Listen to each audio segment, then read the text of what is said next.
Did you start to turn the corner and maybe give Chris Greer the benefit of the doubt when the Dolphins were beating all of these schmink teams? If you looked at the list of quarterbacks that they defeated during that stretch, it was all backups. Yes. It was guys that hadn't even made the practice squad in the preseason that got re-signed. Yep. I think even some of these guys might have played for the Heat.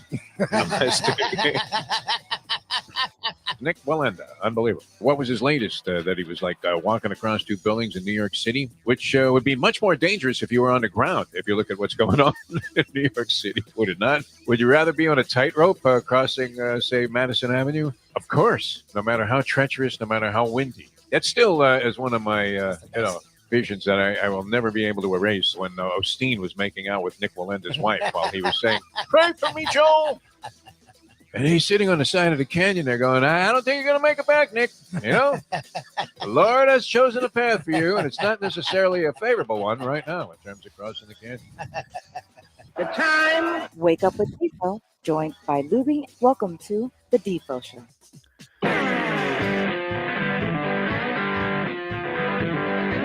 On a beautiful Monday, here originating from South Florida, Jeff Deforrest, Mike Lubitz on Jack Namer's wonderful network, the ION channel. You can Google the Defo Show, find the archives, a complete lineage of shows that we put together since about the middle of October. Here we are in approaching, February already, about, what are we, 7 days into that.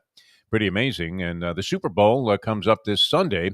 So the final game on the NFL season, although if you watched the Pro Bowl, you might have wanted the season to end without actually contesting the Super Bowl. But good to be with you. The over, I don't know what the total was. I was harping on the fact yesterday, happened to be at a pari-mutuel facility locally, and everybody was, debating whether or not to take the Pro Bowl off the one screen that was available, where we might have been able to have, if you're betting screen to screen, horse racing, you want every available track there. So we were trying to get them to put Delta Downs up where the Pro Bowl was. And one drunk at the bar is like, "I'm watching that game." So we had to leave it up there. Fortunately, it was 64 and a hook, by the way. So they my God, what a gift.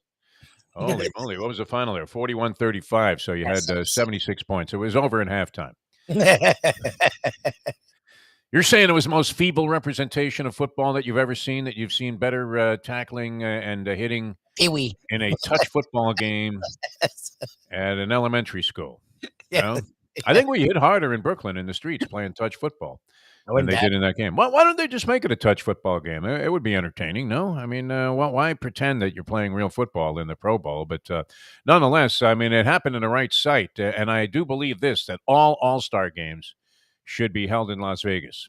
And I think all the leagues and the players, coaches, everybody involved would agree that all All-Star games should be held in Las Vegas, including the Major League Baseball All-Star game, although I don't know that they have a suitable field there. They have a minor league team there for many years, very successful. I'm pretty sure they're still there. The Las Vegas Stars, is that still in existence? It was a New York Mets farm club, I believe. The Las Vegas Stars. And, I've known people that were such baseball diehards. Can you imagine this? Taking like 3 hours to watch the game, plus whatever travel time was involved, back and forth. 5 hours out of your Vegas trip to go watch a minor league baseball game. Could you ever conceive of yourself doing? Well, you don't care, Lubie. You would find that interesting because it's something different to do. But anybody that's a degenerate gambler is not spending 5 hours to go watch a minor league baseball game, unless your name is Ed Kaplan, my good friend, who I haven't mentioned on the show. Eddie K. That's grassroots right there. When you're schlepping out to some remote region of Las Vegas, where is this? Henderson? I don't know.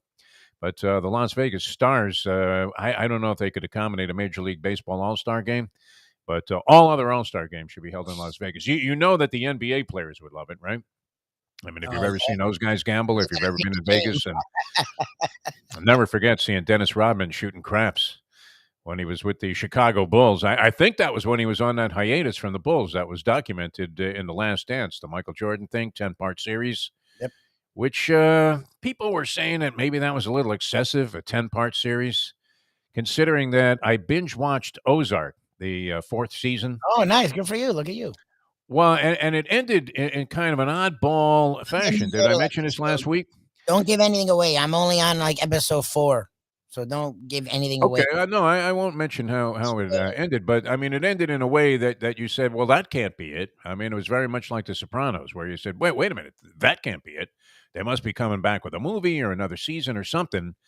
And so I was trying to find out. I Googled whether or not there was going to be a 5th season of Ozark, and it turns out that was only half of the episodes of this year that they released already. They split the last season, which this will be, into 2 half seasons. Okay. Well, I mean, they gave you 7 episodes, so it wasn't like they shortchanged you on the amount of time, and just as good as it was in the first 3. That was the first thing I binge watched during the pandemic, when it started a couple of years ago. Which we're almost on the 2-year anniversary. Does it seem like it's 7 years already of this COVID-19? It's crazy. Seems like this has been going on forever. The end of this month, the end of February, beginning of March in 2020 is when we started to go, oh, this might be real. Where does it start? Where does it end? Unbelievable. This is the disease that never ends. But yeah, coming up on 2 years, like the 2-year anniversary. It does seem like it's been 20 years of thinking and reacting and doing various things to try and combat and stop the flow and the spread of COVID-19. Although the latest numbers are very favorable, are they not, Mike Lubitz? Much more favorable than the underplayers numbers were in the Pro Bowl yesterday. That's got to be funny to somebody to bet. Can you find me somebody to bet the under in the Pro Bowl? You have to be criminally insane. That is cause to be Baker acted. If you're taking the under proposition on 65 points, you're figuring each team might get 65 in that game, the way it's contested. And then you watch and you see guys just waltzing through as if it was the NBA All-Star game. Yep. And you're thinking to yourself, oh, my God, this money's about to go up in smoke. That takes some real balls if you're betting under in the Pro Bowl. How psychotic do you have to be betting? Well, I mean, that was a gimme, the over in the Pro Bowl. I'm sort of sad I didn't send in a rather substantial piece of change to go ahead and just have some reason to be compelled to watch the game or any portion of it. Other than, I guess you could have just woken up, wake up in the morning like we did today, and you see the score there, and you realize, okay, good. I'm going to meet Lou in the graveyard at 10 o'clock and make sure you have my money. All right, good to be with you here. So many different things happening. Jeff Deforrest, Mike Lubitz with you on On Channel. Appeal yourself off to Matt Monday. Later on this hour, the Miami Dolphins, which, of course, this is our hometown, and they have been the epicenter of virtually everything that's been going on in the National Football League, including accusations of blatant racism, systemic racism that were coming and stemming from the incident of firing Brian Flores and his lawsuit that he filed. And, of course, then you had the assertion that Stephen Ross was bribing or attempting to bribe his head coach to deliberately lose ball games, which is yet to be resolved. That was categorically denied by the National Football League. They dismissed this as being just absolute fabrication and nonsense before the ink on the suit was even dry, right? I mean, they had just filed it. And there was Goodell standing up there. That's all bullshit. Which now he's sort of backed off of that stance a little bit and going, well, you know what? We might have a problem. Did you see their latest statement? The one they released, I think, Friday. Because the NFL is great at releasing the big news in the news dump time period. Was, well, there seems to be merit. And we're taking Brian Flores' accusations very seriously. He's like, really? You weren't 3 days ago. 3 days ago, they said the guy was just an outright lying asshole. Like, that's weird. And each entity that was named that had a finger pointed directly at them in the lawsuit all came out with the categorical denial that this had 0.0 Blutarski numbers in terms of merit. So now Goodell has kind of softened his stance and said, well, you know what? We might want to take a look at that. And they have to be thrilled because the Miami Dolphins, now, I had to look this up. I really did. I had to verify this because I was like half asleep. And I was listening to a report about Mike McDaniel being hired, the offensive coordinator. He was a 1-year offensive coordinator with San Francisco. And San Francisco had a very innovative running game. Yes. And they got a lot of mileage out of their offense, considering that Jimmy Garoppolo was not a great quarterback to begin with, and then was banged up the whole season. Yep. They turned Deebo Samuel into just a multifaceted varietal weapon that is almost impossible to stop. Now, a lot of that is Samuel. I don't know that Mike McDaniel can take all of the credit for how great of a season Deebo Samuel had, but they certainly used him in a lot of imaginative ways. You would have to agree with that. Yep. So I don't know what's going to happen with this. We had the offensive guru of all time, the greatest offensive guru of in the history of gurus. Yes. When they had the guru convention, everybody paid homage to Adam Gase. There he is. Oh my God, the guru. We've never heard such great things about a candidate / coaching hire as Adam Gase. Adam Gase, wow. Everyone was like, Gase. We've told this story and given the account many, many times. Lubie and I are in Houston, Texas. We're covering a radio row. It was the only time we ever had the pleasure of doing this, and it was a gas, the radio row for the NCAA championship. Final Four. Yep. Right, Final Four. And, we met one great coach after another. They all had tremendous stories to tell. And we happened to be right next to the booth next to us was an FM radio sports talk station from Denver. Yep. And they looked at us and said, you guys are from Miami? This was right after Adam Gase got hired. And we said, yeah, that's us. What about this Gase guy? And they could not have blown any more praise in the direction of Adam Gase. You would have thought that we just hired the second coming of Don Shula, Chuck Noll, any Fable coach, all rolled up into one. And, so we left there very encouraged. And we were more than willing to proliferate what turned out to be an absolute falsehood, that this guy was destined to be one of the great head coaches in the history of the National Football League, that it was only a matter of time until he got a job and got a chance to show what he could do at a head coaching level, and that we were the fortunate ones that were going to have our team turn its complete direction around and become a winning franchise forever. And he was going to take Ryan Tannehill and get all of that Joe Philbin stuff just right out of his system and mold him into an intelligent quarterback. And, of course, I don't know that he ruined Tannehill, but he certainly didn't get much out of him. That one season, Tannehill played pretty well for Adam Gase. You would have to say that. He did. But he went on to distinguish himself further by getting the Jets job immediately after laying an egg with the Miami Dolphins. Which makes you wonder about this New York Jets organization also. I mean, how stupid they hired Tony Sparano to be their offensive coordinator at one time. He was one of the worst offensive minds in football. He was a man that didn't realize that it was possible to get 7 points if you put the ball in the end zone, either by run or pass. That you didn't always have to kick a field goal on first down from your own 3-yard line with plenty of time left in the game and trailing by 7. God rest his soul. Well, you know what? If we get 3 field goals, we're right back in this thing. Okay, Tony. Nice job. So, may he rest in peace. He was a decent guy. Yeah, we don't want to say anything disparaging. Who wants to disparage the dead first thing on a Monday morning? We've already ripped 3 dead guys here. What is wrong with us? Anyway, so then Gase went on to further ruin another young talent, Sam Darnold, who I don't know how much talent Sam Darnold actually has. I liked him. Because he didn't exactly distinguish himself when he moved on to Carolina. It looked good for, a brief period of time? Yes, and then he got hurt. He got hurt, and, he really hasn't accomplished a whole hell of a lot as a pro quarterback, Sam Darnold, except to make you wonder, how the hell did the Jets take him so high? I was a Sam Darnold fan. I really was. And our good friend Len Robbins, who covers the New York sports scene for us with the New York Extra, and, of course, was a longtime sports writer with the New York Post, really knows his stuff, Len Robbins. We've had him on. We haven't been able to get him on. Have we had him on the Ion Channel show yet? Yes. We talked to him a couple of times on the Believe podcast. And yeah, him on Ion as well. We've had him on this show, so you've heard him. And, of course, he was a regular staple of our radio show on our Degenerate Fridays, Len Robbins. And he loved Sam Darnold as a human being. Everybody loved the kid. But nobody really could say too much. I mean, you're really in the minority if you're thinking right now that, you know what, someday Sam Darnold is going to deliver on that promise that he had at USC and really going to be great. It is weird, too. I mean, that's how we ended up with Marino here in Miami. Was a guy who had a little bit of a suspect senior year where he wasn't quite as good as he was in previous seasons, and he had demonstrated great ability. I thought Sam Darnold was really going to be good, but his last season at USC wasn't brilliant, was it? I mean, he showed some signs maybe that there was some weakness in his game. And, of course, that's going to be exploited once you get to the National Football League level, especially if you're a quarterback who has been dubbed to be a savior.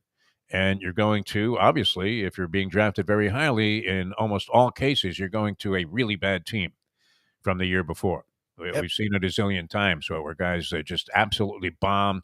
They do a pratfall. They're flat on their face after just 4 weeks of NFL play, coming to a really bad team, which almost in each incident, you would have to say, how often is it that a guy goes to, as a number 1, 2, 3, top 5 pick, and he goes to a team that has a dynamite, rock solid offensive line?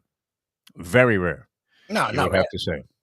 Yeah. Usually, if the team stinks and the record is bad, you can take your first look could be, never mind a quarterback. You could look right at the offensive line and say, you know what? Those guys couldn't block their grandmother. And, consequently and subsequently, you'll see quarterbacks like that get annihilated in their first year. I mean, look at Trevor Lawrence. Can't miss, right? Yep. Cannot miss. Yep. And that may be true, but we don't know that because Jacksonville was a really bad team. And I'm assuming that this guy got the snot beaten out of him this year. Didn't see a lot of Jacksonville football except for that atrocious game. But was that one of the worst games ever? I'm surprised England didn't declare war in the United States. And never mind this crap that's going on. I don't mean to belittle it or diminish it. I mean, what's going on in the Ukraine? I'm not exactly sure what's happening there. Vladimir's at the Olympic Games. What does he have, like a red phone there in the stands as he's watching the Russian Olympic Committee? They don't even allow the country to compete under its own name, but somehow they're there anyway, which is, the Olympics is a whole nother story. I think that's fun. How about that? Yeah, right. I mean, they banned the country, but they don't mind these guys coming out there as the Russian Olympic Committee. And then the whole thing with China, I mean, that's a whole other issue that seems to be swept under the rug. You don't see a lot of detailed stuff about genocide on the NBC coverage of the Winter Olympic Games. I was going to say, I haven't watched a lot of Winter Olympics, but I've been watching it.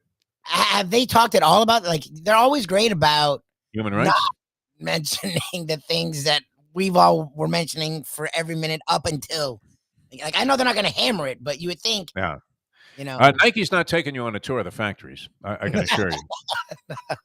Oh, right now we've got a video tour. One of our fine sponsors here, helping bring you the Olympic Games and all the wonderful action. Here's a tour of the Nike manufacturing plants. I mean, that's not happening, right? I mean, they may as well just go straight to these concentration camps that are in existence there that somehow we haven't seen any shots of yet, right? You don't see Mike Tirico going, hey, look what's going on. Are you kidding me? The companies that are sponsoring that, too, I mean, I don't know. How do you feel about that, Mike Lubitz? Should these major companies be sponsoring the Olympic Games while they're being held in Beijing and all of these atrocities are taking place? As the Chinese government obviously has a different idea about how life should be lived by its people, and nobody's saying boo about it, right? I mean, it's just like poo pie in the sky. Yeah, there it is. Look at that, another gold medal for the snowboarding team. Those snowboarders, by the way, I know a lot of them are young kids.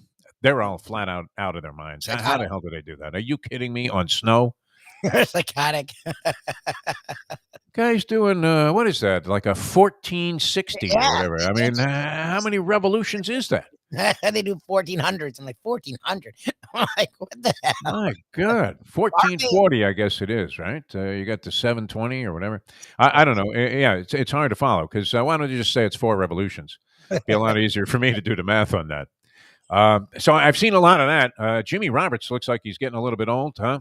I mean, a little crusty there. It makes you, reminds you anyway of how great, how smooth was Bob Costas. People may have negative opinions for some reason about Costas.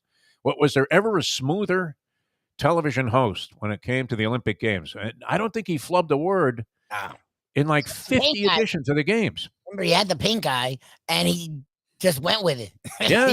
He kept going. He did. Yeah. I mean, he looked like Chuck Wefner in the late rounds there with the pink eye. And it wasn't Lafitte. I mean, and never missed a beat, this guy. Just smooth as silk no matter what. Yeah, you had to figure there was some chaos going on in this Olympic coverage, at different times. Or, hey, Lou, you got the film? There's another sidebar to Lou. But no, he was great. And the coverage has been fine. It took me a while to get accustomed to what they were doing. I guess in the afternoon they have it on NBC, the network, and then later on at night, in prime time. They're running it on NBC, but a lot of the coverage that I've seen, of course, waking up several times in the middle of the night going, "What? I got to work today?" The early morning wake-up call, it's not that you don't get a lot of sleep. It's that you wake up several times thinking it's time to get up. Yes. Mondays are rough. Does that happen to you? Yeah. Mondays, because we've had 2 days where I didn't have to have an alarm and I didn't have to worry about it. So the weekends are great, and the Monday comes and I wake up at 3, 4, 5. It'll be 4:30. It's 5 now. I'm like, oh, It's no bargain from the sleep front. Yeah, sleep deprivation was a big part of doing morning drive radio. It's not quite as bad, in this system here because, no matter what condition you're in, you could probably come on and yap for a couple of hours, especially if you have great guests like we have lined up for you today. David Furones is on the beat there for the Sun Sentinel, Miami Dolphins beat. What a first year this kid had, huh? First, the team is horrible. I mean, with, the old Charles Dickens things, great expectations. I don't know that they had great expectations this year, but, coming off the season they had last year, they went 10-6, right, last year? Yeah, it was supposed to be Tua's first entire year. He had a whole offseason, COVID behind them. This is supposed to be a big year. They're supposed to be a playoff team for sure. Possible. I mean, but, the barometer was a little higher than it had been in previous years, for sure, with the Miami Dolphins, and especially during Brian Flores' tenure. So here's this David Furones. He was covering Hurricanes football, and he's probably happy to get off that beat because it was the same old song. Is Manny Diaz the man? Which turned out that he wasn't. Now we have Mario Cristobal. He's got the 19th ranked recruiting class and just stole like the offensive coordinator from Michigan, right? Wasn't that that's how it's reported. There's supposedly a lot going on with that. I guess he was one of the people that he thought he was going to be the next head coach if Harbaugh was gone. The funny thing is Harbaugh didn't leave, but they made it very clear that he wasn't even in consideration, and it pissed him off. And that opened up the door for Mario Cristobal to come in and take him down to Miami. And he's supposed to be. Well, I mean, that's exciting because that was one of the things that's been a complaint about the University of Miami Hurricane program being a private school and not having access to the kind of fundage that, say, a Texas A&M has. That, I mean, when you look at that Alabama coaching staff, it's insane, right? You have Nick Saban, the greatest of all time when it comes to coaching college football. I mean, with all due respect to Bo Schembechler and Woody Hayes and the great names of the past, right? Bobby Bowden. I mean, there have been some great college football coaches over the years. John McKay. I mean, so many great ones. And at the same time, you're looking at a guy that's just floundering there in Manny Diaz, and now you have Mario Cristobal. But the big knock was that they couldn't hire really good assistant coaches. And then you look at the Alabama staff, and you're thinking, every guy there was like either a pro head coach or general manager, and they're the assistants. It's not some graduate student. Hey, Mo, could you go get some water? No, I mean, you're talking about guys that Bill O'Brien, right? Was a coach and GM. Yes. And before he became the GM, he was a pretty good coach. He wasn't great, but he was actually good before he became GM. I mean, he had exciting offensive schematics and, seemed to understand how to win ball games and had a lot of success there with the Houston Texans until he got the bright idea that he should trade like their best player. Yes. And get a complete sack of shit back. No, I mean, what was that? He got like a burnt out running back. David Johnson, who at one point was Hopkins, right? DeAndre Hopkins? Yes. Who's still my God. 3 to 5 receivers in the game. Yes. See, there are certain trades that are made that turn out to be extremely lopsided, and they're often referenced, and I use them a lot too, because let's face it, I mean, there's just been some glaring disparities in the value that was received from one team to another. And the classics, going all the way back to Nolan Ryan for Jim Fregosi. The Mets get like a burnt-out shortstop who's going to move to third base. Maybe he has a year or two left in his career. I don't even know how much longer Fregosi played. Went on to be a somewhat distinguished manager, you would have to say. No, Jim Fregosi. I like Jim Fregosi. I got to know him a little bit when he was with the Angels. Took the Phillies to World Series. Yeah. So, I mean, he was successful as a manager, and he was a very good player. And Nolan Ryan, I guess at the time, Nolan Ryan hadn't established that he was going to be consistent enough to beat Nolan Ryan. Because, I mean, he would walk 11 guys in a game. And even though he had brilliant stuff, but I mean, just a hose job overall, right? You have a guy that went on to strike out like 9,000 guys, pitched a couple of hundred no-hitters, and the Mets got nothing in that deal. Lou Brock for Ernie Broglio, another one that always comes up. Very lopsided. Lou Brock, though, at the time was like a 260 hitter and hadn't really shown that he was going to be this big-time superstar. And Ernie Broglio was a 20-game winner the previous season with the Cardinals. And you were looking at a Cubs team that was in desperate need of pitching, thinking that maybe, they were a starting pitcher away from being a contending team after being, under the dark cloud of the curse of the Billy Goat since 1908, right? I mean, how many desperate grasps and grabs at greatness did they make over the years, only to have them all backfire and blow up in their face, especially this one, as Lou Brock went on to be one of the great players of all time. And Ernie Broglio, I think, pitched one more year and maybe won about 12 games. But DeAndre Hopkins, and what was the guy's name? David Johnson. David Johnson. I actually interviewed him. He was the running back for the Cardinals. He was really good, and then he got hurt, never the same. And that's when they traded him. Who the hell would do that? But nonetheless, I mean, there he sits, regardless of the bozoic move he made as a general manager in the Hopkins trade. And then I guess other things also went awry because the team went from being extremely good to all of a sudden just absolutely unraveling at the seams to the point where right now, I mean, did they have to pay Deshaun Watson this year? Did he make like $30 million to do nothing? I think they worked out something. I don't think he got he wasn't suspended. I think there was some deal. That was the whole point, was that he was getting paid to not play. But they were happy to pay for a lot of massages, won't it? That's a stupid joke. You think Brian Flores was pissed that they didn't want Deshaun Watson here? Stephen Ross, with his moral fiber, didn't want to have this person who is under multiple civil lawsuits that have been filed against him that he has to answer to, and yet, possible criminal charges. I don't know. I haven't seen anything escalate in that regard yet.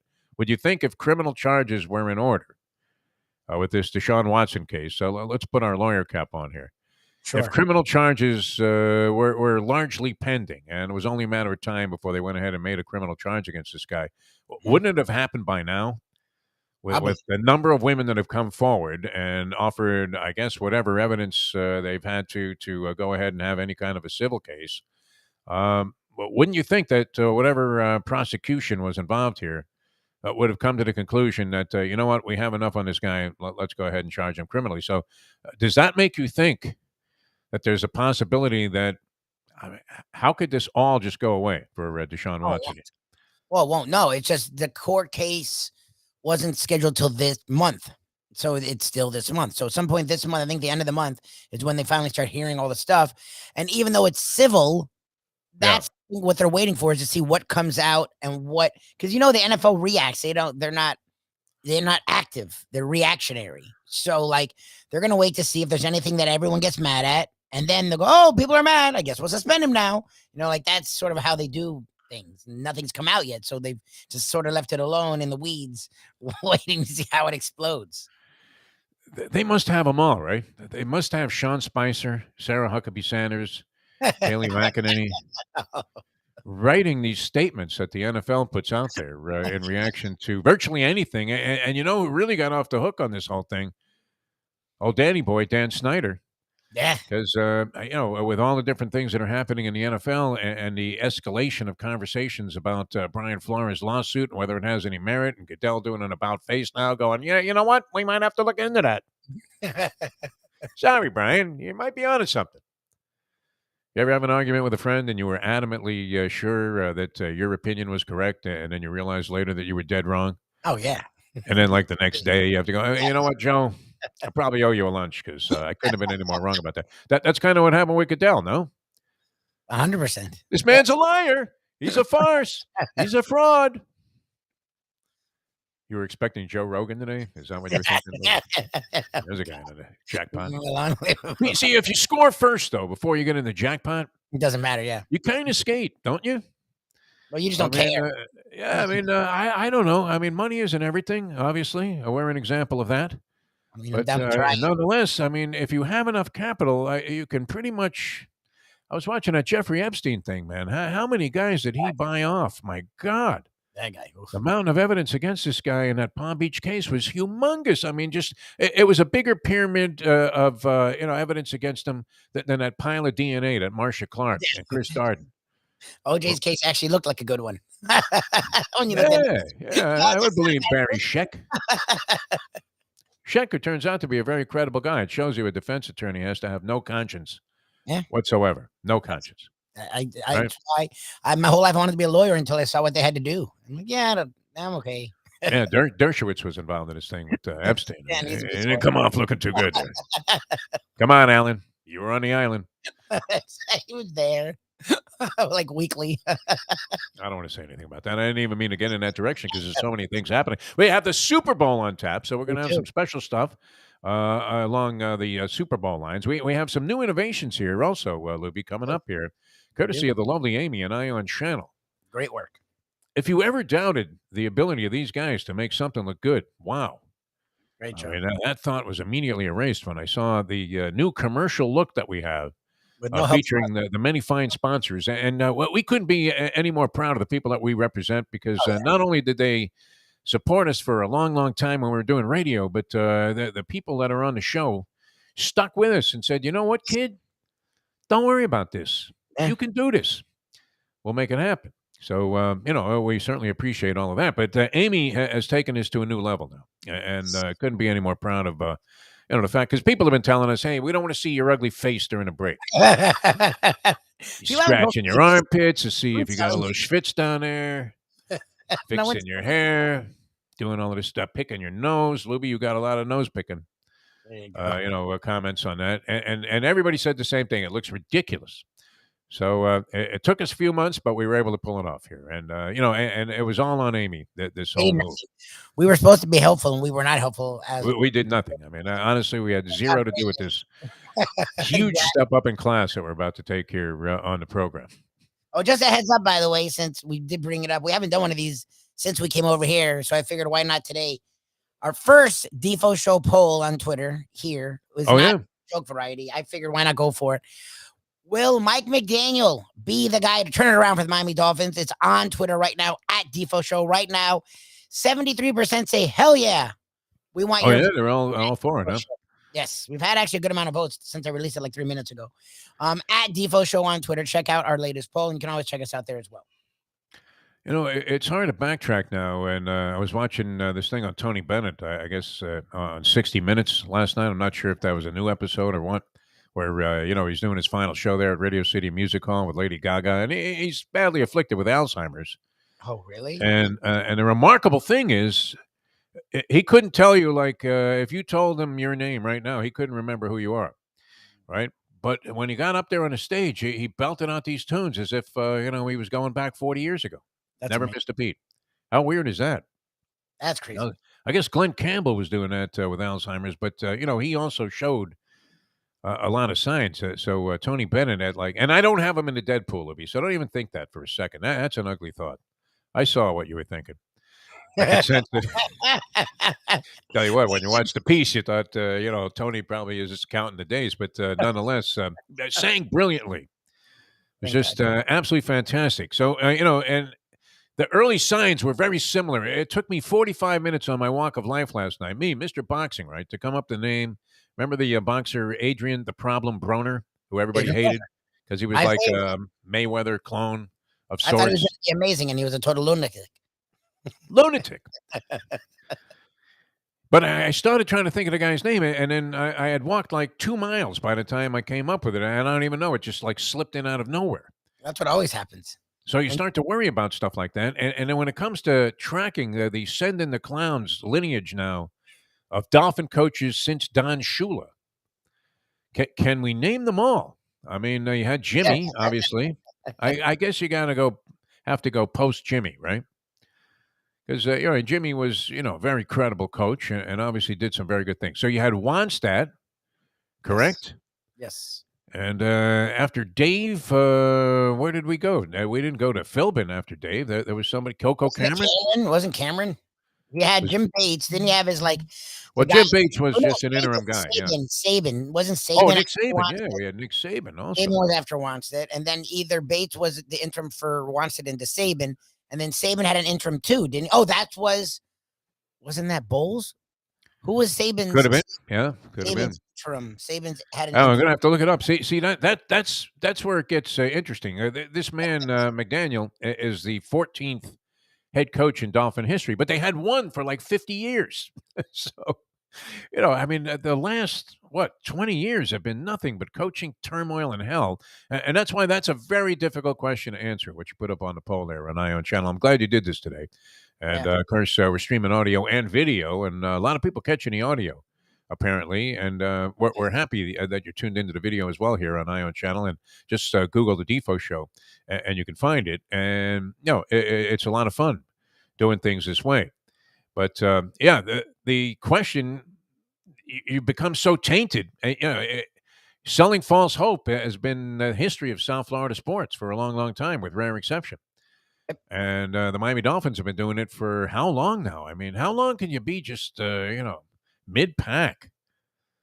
They take horses off the track. They ship them out to like Beulah Park. Andy is a big advocate of this, who's always with us on the chat line, the great Andy Tiv. And he says, and this has come up before. I think Scoop Skolnick mentioned this, where they ought to go in the NFL like they do in one of those European soccer leagues where they drop you into the minors if you suck. If you're bad enough, they just drop you right out of the pro ranks. Now you're in the minor leagues. People have suggested this for the Miami Marlins. Same circumstance there. Like, if they're that bad, why don't you just put them back into the minors? Drop them right out of the competition, because it's painful to watch sometimes. So I don't know. The guy seems to be okay. I'm not sure, that you could answer that question, because we've thought this. Brian Flores, I don't think created that much buzz. I mean, he certainly created a lot more buzz leaving than I think he did arriving. Was anybody convinced that Brian Flores was going to be a dynamite coach? People always denounce the Belichick coaching tree, say, well, you know what? None of his guys have done anything anywhere, right? They all stink. So anyway, we'll get into all of that with John Congemi. A very interesting time. The Super Bowl's on tap. 4.5 still the spread there. And now we're at 1.5. I don't want to get into a Rogan thing, but 1.5 in terms of minorities, because I really I was kind of stunned when I heard somebody say, I wasn't really watching, and they said, well, Mike McDaniel was hired by the Dolphins, and that's another minority hiring for the NFL. Break out the trumpets. Like who? Like, whoa, what? Guy looks like a piece of Wonder Bread to me. Like, that's a minority hire? You have to be kidding me. I mean, that's like stretching it with Robert Saleh, the Jets. You know what? He once ate at a Lebanese restaurant, so he's Lebanese.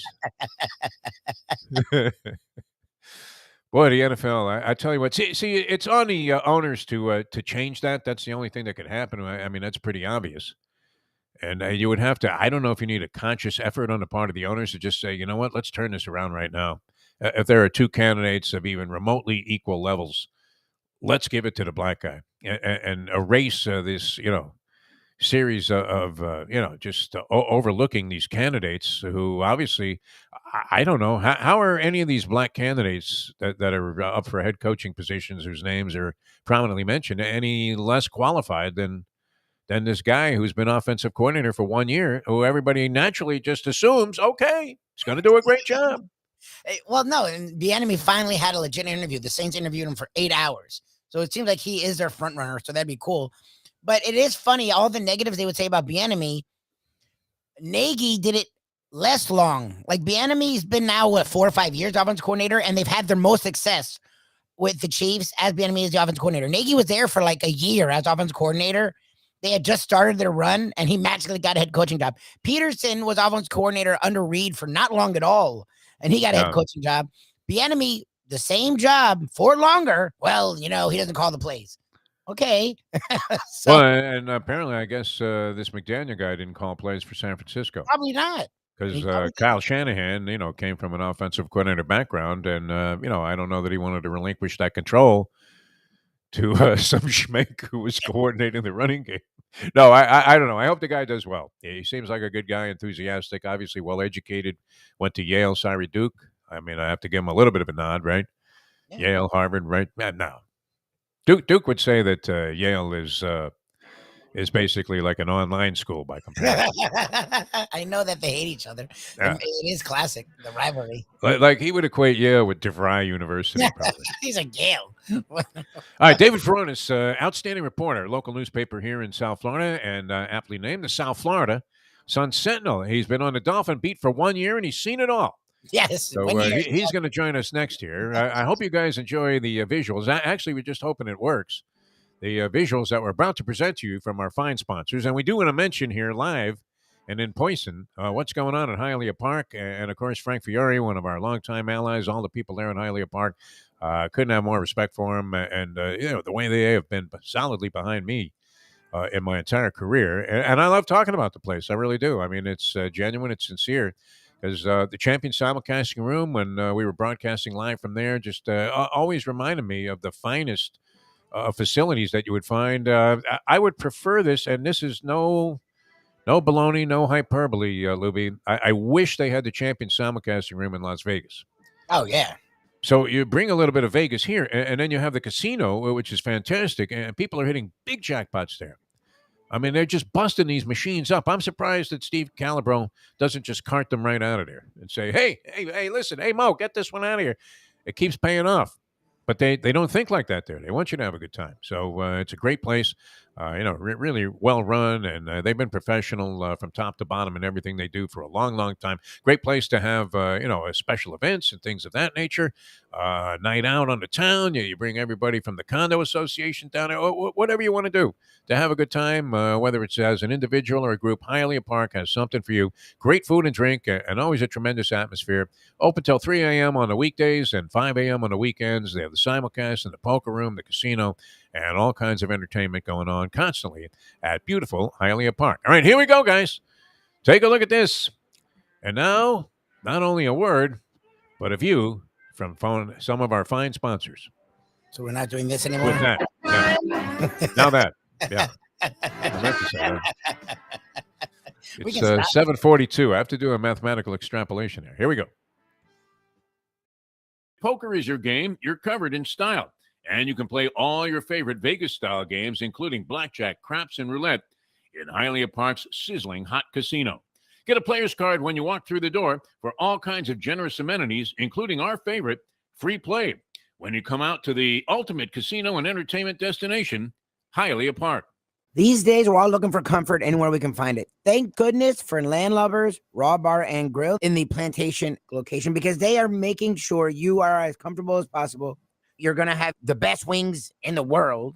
You're going to have a great burger. You're going to have their amazing soups. Again, Landlubbers Raw Bar and Grill. It's nice and easy. Just go to landlubbersbarandgrill.com for both your pickup and free delivery. Thank goodness for Landlubbers for making you always feel right at home. Catholic Health Services is committed to care that changes as your needs do. Our full continuum of services is designed to be there throughout your care journey. If you need assistance with daily living, post-acute care following a serious health event, or additional medical care at home, we also offer skilled nursing and palliative and hospice care. Your care needs may change, but our commitment never does. Catholic Health Services, South Florida's #1 choice for post-acute and end-of-life care. Visit CatholicHealthServices.org. I mean, if you look at our organization today, you've seen what we've done, from every aspect except on the playing field. We're probably the first-class organization in the National Football League. It's now time for the Defo Show.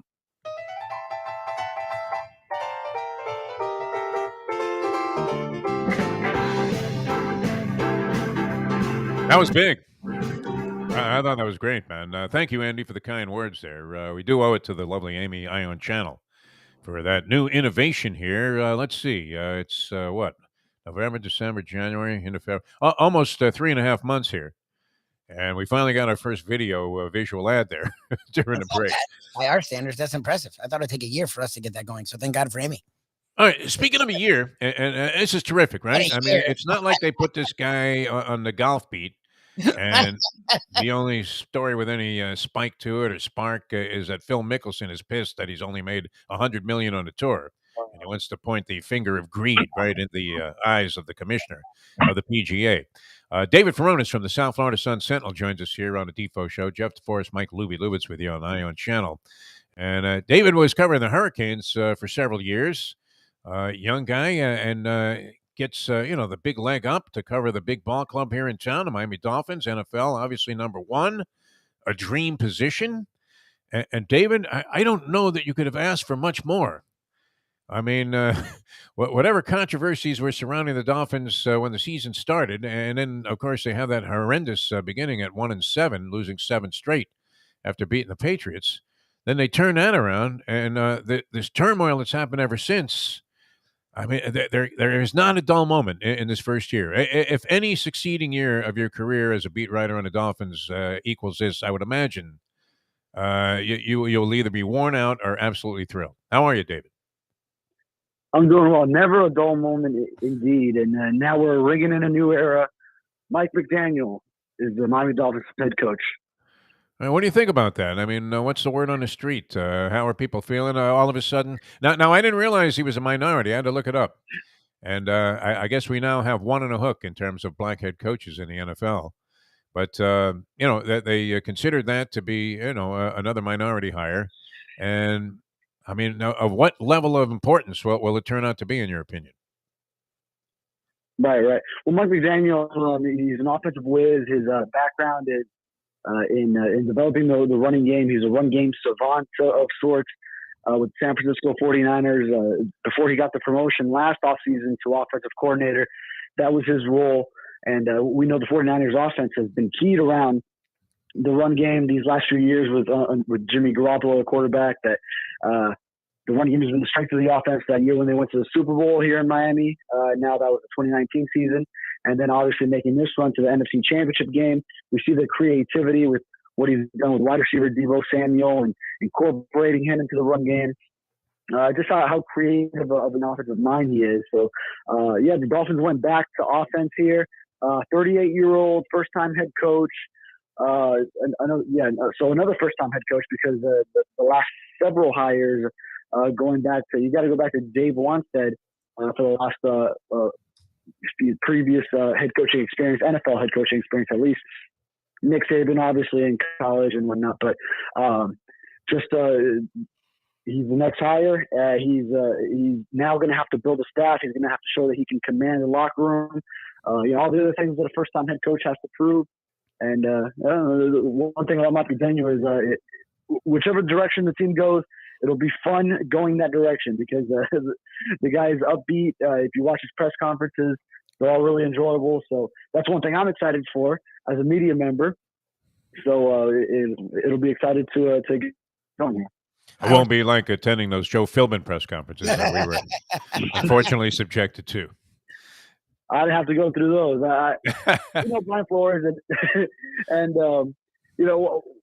while they weren't as exciting as part of press conferences, he understood what he was trying to do, and he comes from the Bill Belichick tree, but where obviously Bill Belichick, BB as he texts his own name, he doesn't reveal too much in his press conferences. So Brian Flores came from that. It'll be a 180, it seems like, in the type of tenor that we. Yeah, I mean, you would hardly say that he was animated when he was dealing with the press. Lubie's got one for you. David Furones of the South Florida Sun-Sentinel, the Dolphins beat writer with us here. Dolphins with a new head coach, and, of course, the old head coach is making a lot of noise. What do you got, Lubie? Well, what I wanted to say, and before we move on to some of that fun stuff, since we didn't get a chance to talk to you about that last week, David, it's funny. You hear the word brilliant, and usually you're excited. Problem is, Defo and I have PTSD because, and look, you haven't covered the Dolphins, but you went to UM, right? You're from here. So you have followed this team. We heard brilliant with Cam Cameron. We heard brilliant with Joe Philbin. And Defo and I personally heard brilliant with Adam Gase from Denver people, and Peyton Manning's father, literally Archie Manning, told us on Radio Row loud and clear, Adam Gase, great man, great hire, brilliant. How is Mike McDaniel different than all these other brilliant people from what you've surmised? Right. And I mean, that's always what you're going to get, really. The first, when you go into a new hire, first season, it's always this honeymoon period, whether it's college football, this, Lubie, from following up Florida State through everyone that's been there since, Jimbo Fisher as well, but, Bobby Bowden, the Miami Hurricanes head coaching hires. There's always a little honeymoon period where that's it. Then you have to go prove it. So at the end of the day, what do I know that would tell you he is certainly different? I don't know anything. It could be one of the very same instances as Joe Philbin, as Adam Gase, as Cam Cameron. But this is a guy who really has always had high aspirations. I saw a tweet from ESPN's Jeff Darlington that said he was creating his resume as a Yale graduate in 2005, and his first line, his whatever it was, career aspirations, career goals, was to become a Hall of Fame NFL head coach. This guy was dreaming big from that moment. Yeah, right when he was starting off, getting out of college, getting his first internship with the Denver Broncos, his hometown team, actually under Mike Shanahan back then, and now obviously he's big under the Kyle Shanahan coaching tree, Mike's son. So yeah, I mean, this is a guy who he's now reached a certain point where now he's got that opportunity where he's worked his way to put himself in a position where now, okay, he's got there. Now he can get it if he goes and takes full advantage of his first head coaching chance.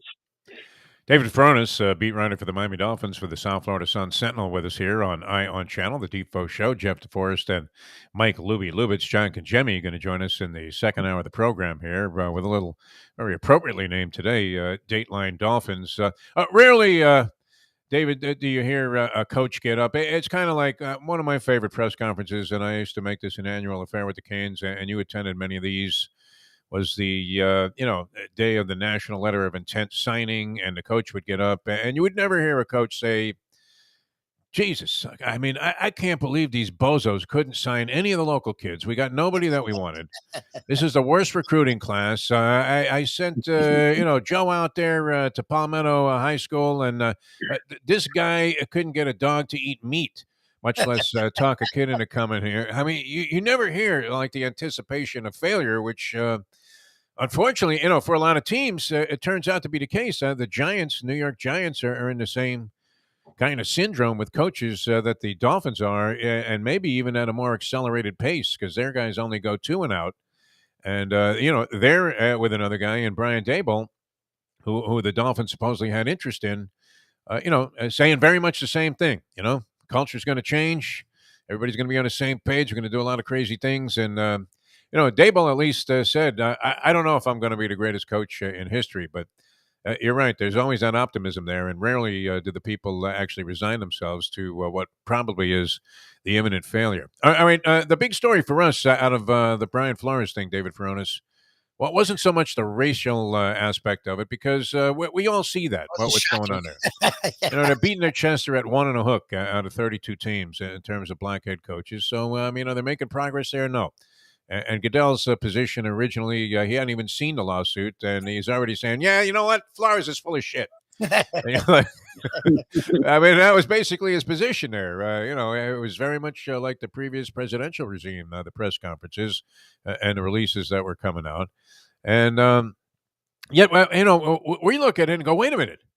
Is it possible that Stephen Ross actually offered his head coach, one of the few minority head coaches in the league who had worked his lifetime in football, like 15 years, to get in this position, to go ahead and deliberately lose for a cash incentive? I mean, A, the premise there is just absolutely absurd. And then B, if he did it, how the hell is this guy still in the league?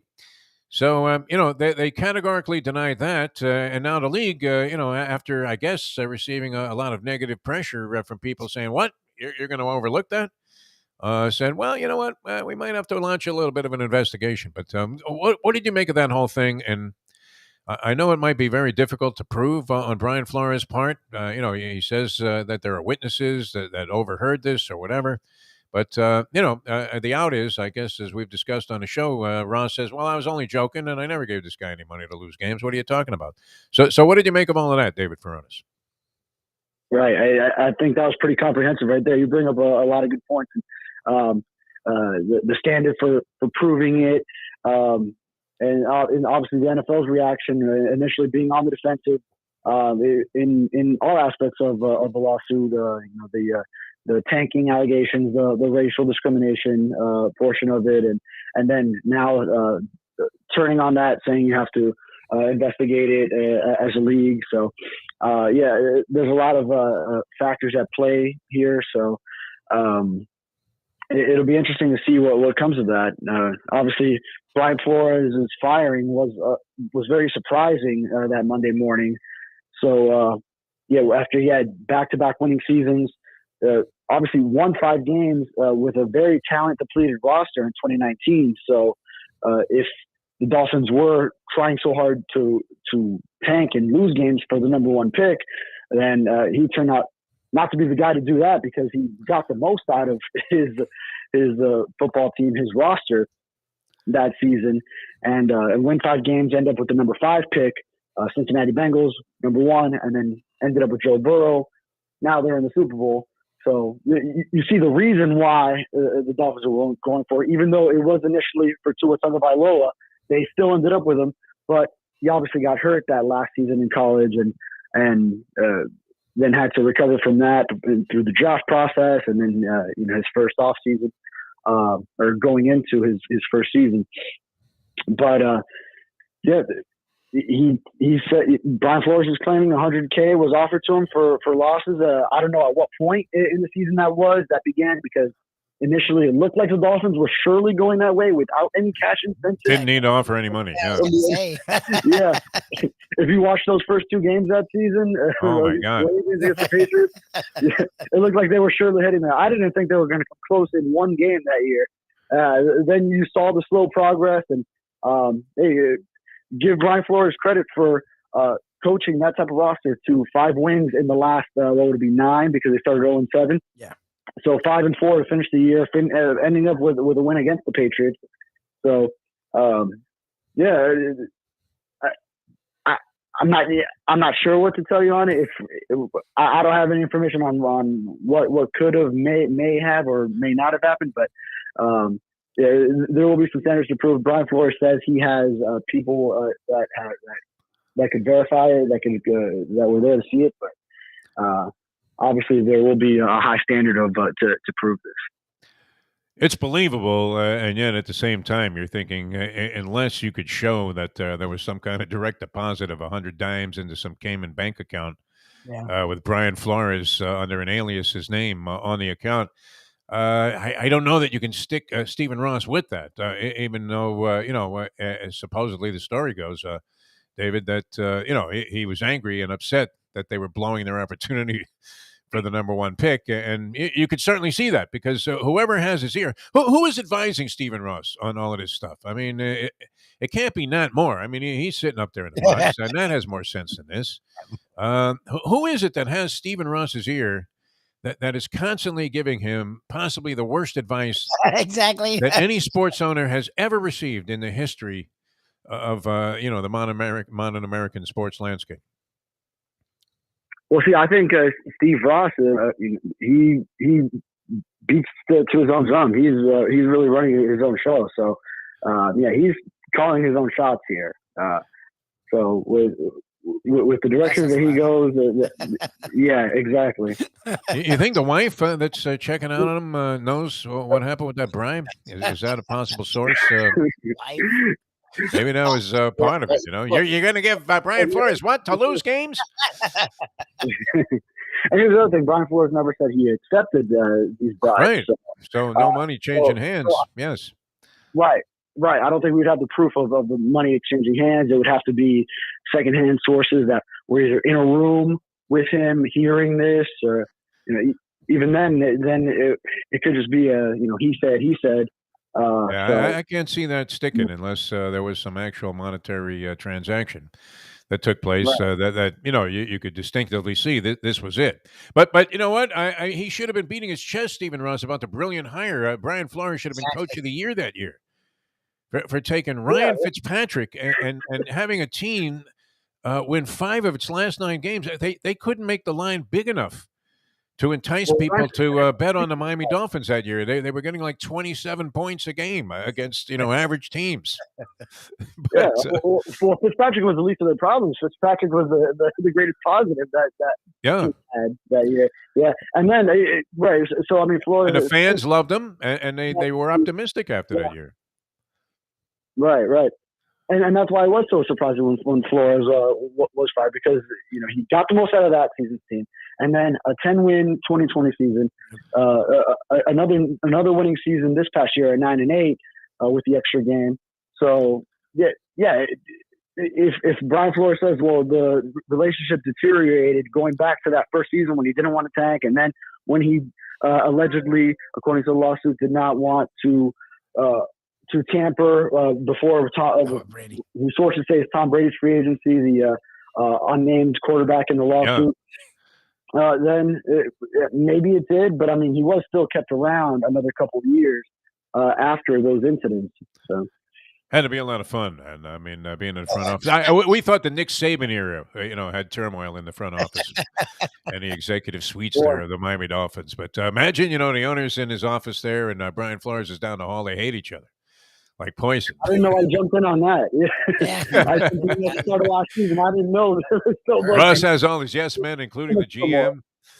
And here's Flores. No wonder he always seemed to be bitter and very testy. Yeah, I mean, even after like a giant win, he would always do the Belichickian thing at the press conference there. So I think you're going to have a lot more fun with this guy, David. David, thanks for sharing your thoughts with us.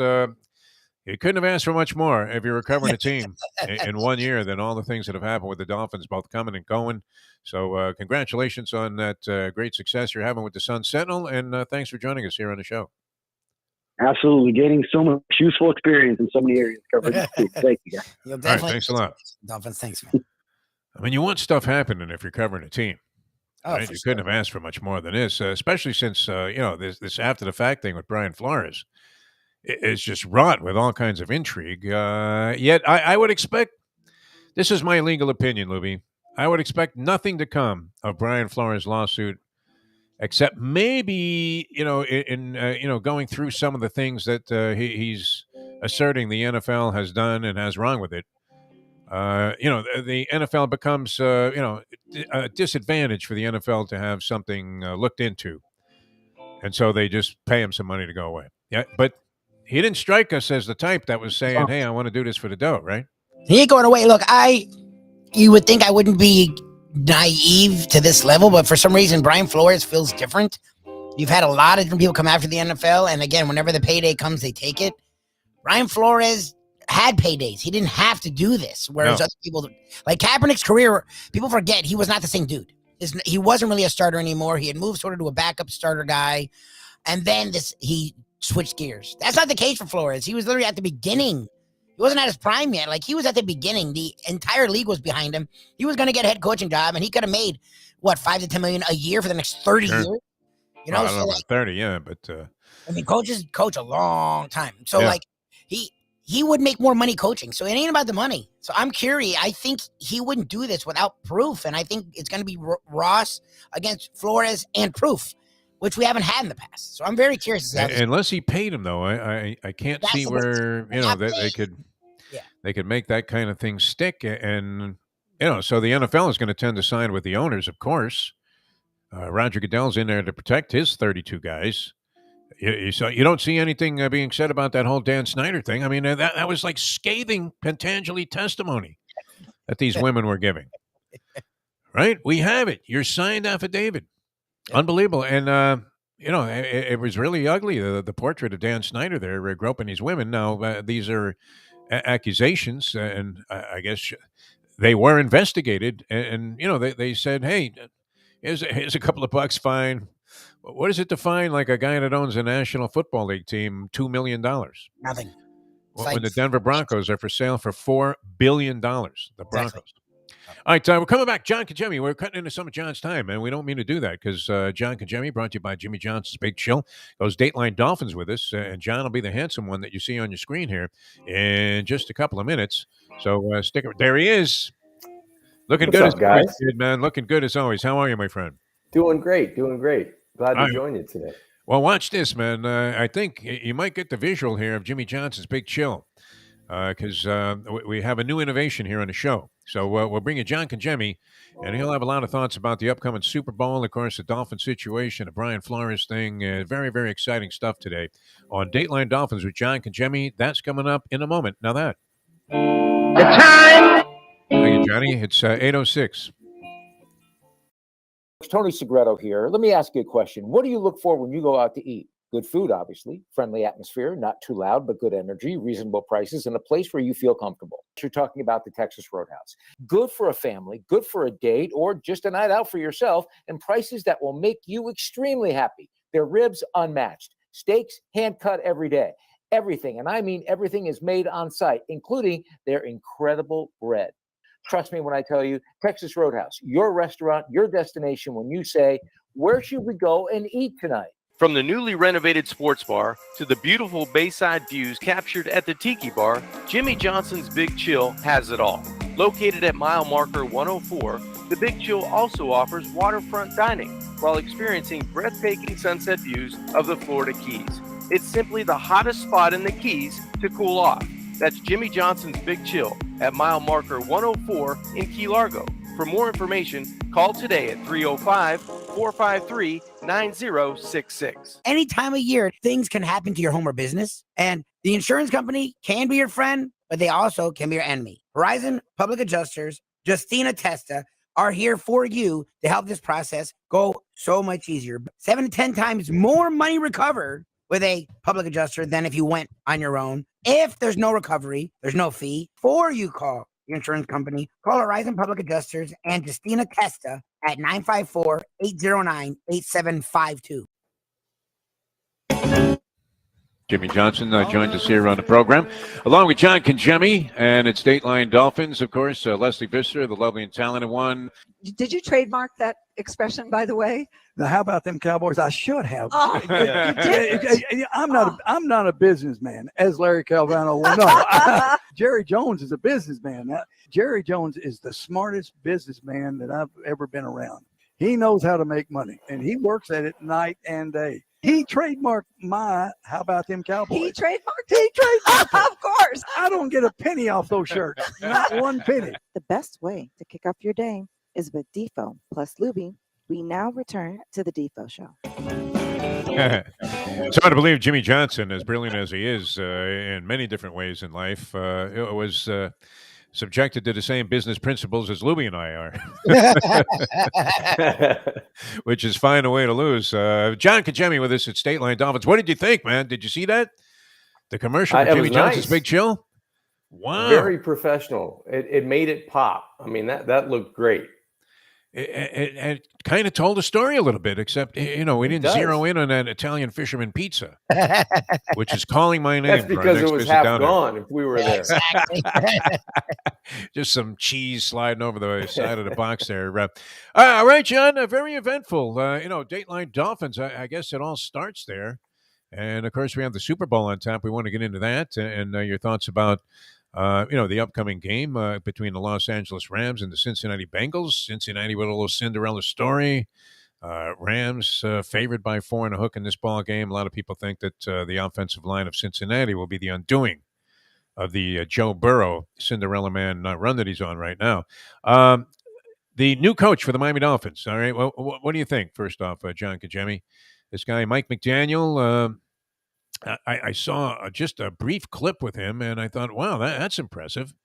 And obviously, we saw some great innovations with the San Francisco 49ers running game. And if you think back, I guess he was offensive coordinator just this past year, but he was the running game coordinator or whatever, and analyst before that. And they plug in a lot of running backs, and they all have a lot of success. And then, of course, the blossoming of Deebo Samuel and the innovative ways they used him. So what do you think? Is this guy, the new guru, the new genius that's finally going to put some spark in this Dolphins offense and take us to the next level? Well, I have my fingers crossed, Defo. I don't know a lot about Mike. I know he's an offensive-minded guy. I know he's been in charge of the run game. I know he comes from a good offensive-minded coaching tree with a lot of guys he's coached with, a lot of men his age. in charge of NFL teams, and you hope that the same time and the same kind of wrinkles flow through the Miami Dolphins as you see in the Rams offense, as you see in the 49ers offense, and the same imagination. But the problem is the Dolphins don't have those players right now. They don't have the offensive line that's going to be able to duplicate some of the schemes that the 49ers have. They don't have Deebo Samuels that you could just pluck. I mean, they have Jalen Waddle, and Jalen Waddle is a nice asset, and he's a great tool to work with. But they don't have a guy that masks all of your deficiencies, either at wide receiver, running back, or quarterback. So I think it's going to take some time, and I think it's probably not wise to say, just because we hired McDaniel and things are going to be solved.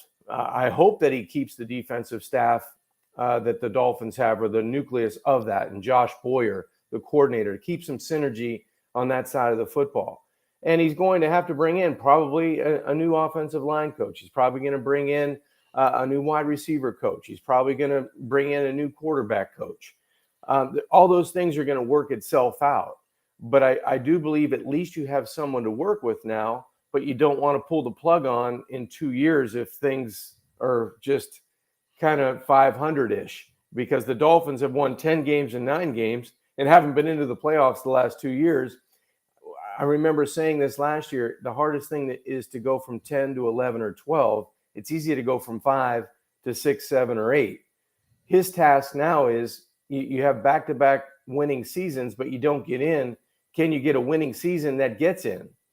That Dolphin fans aren't going to be as patient this time around with a new head coach, because I don't know what have we had, 11 head coaches since 2000, if you count the interim coaches. This team is 30th in the run game. He'll fix that a little bit, but you still need players. It's just not coaches.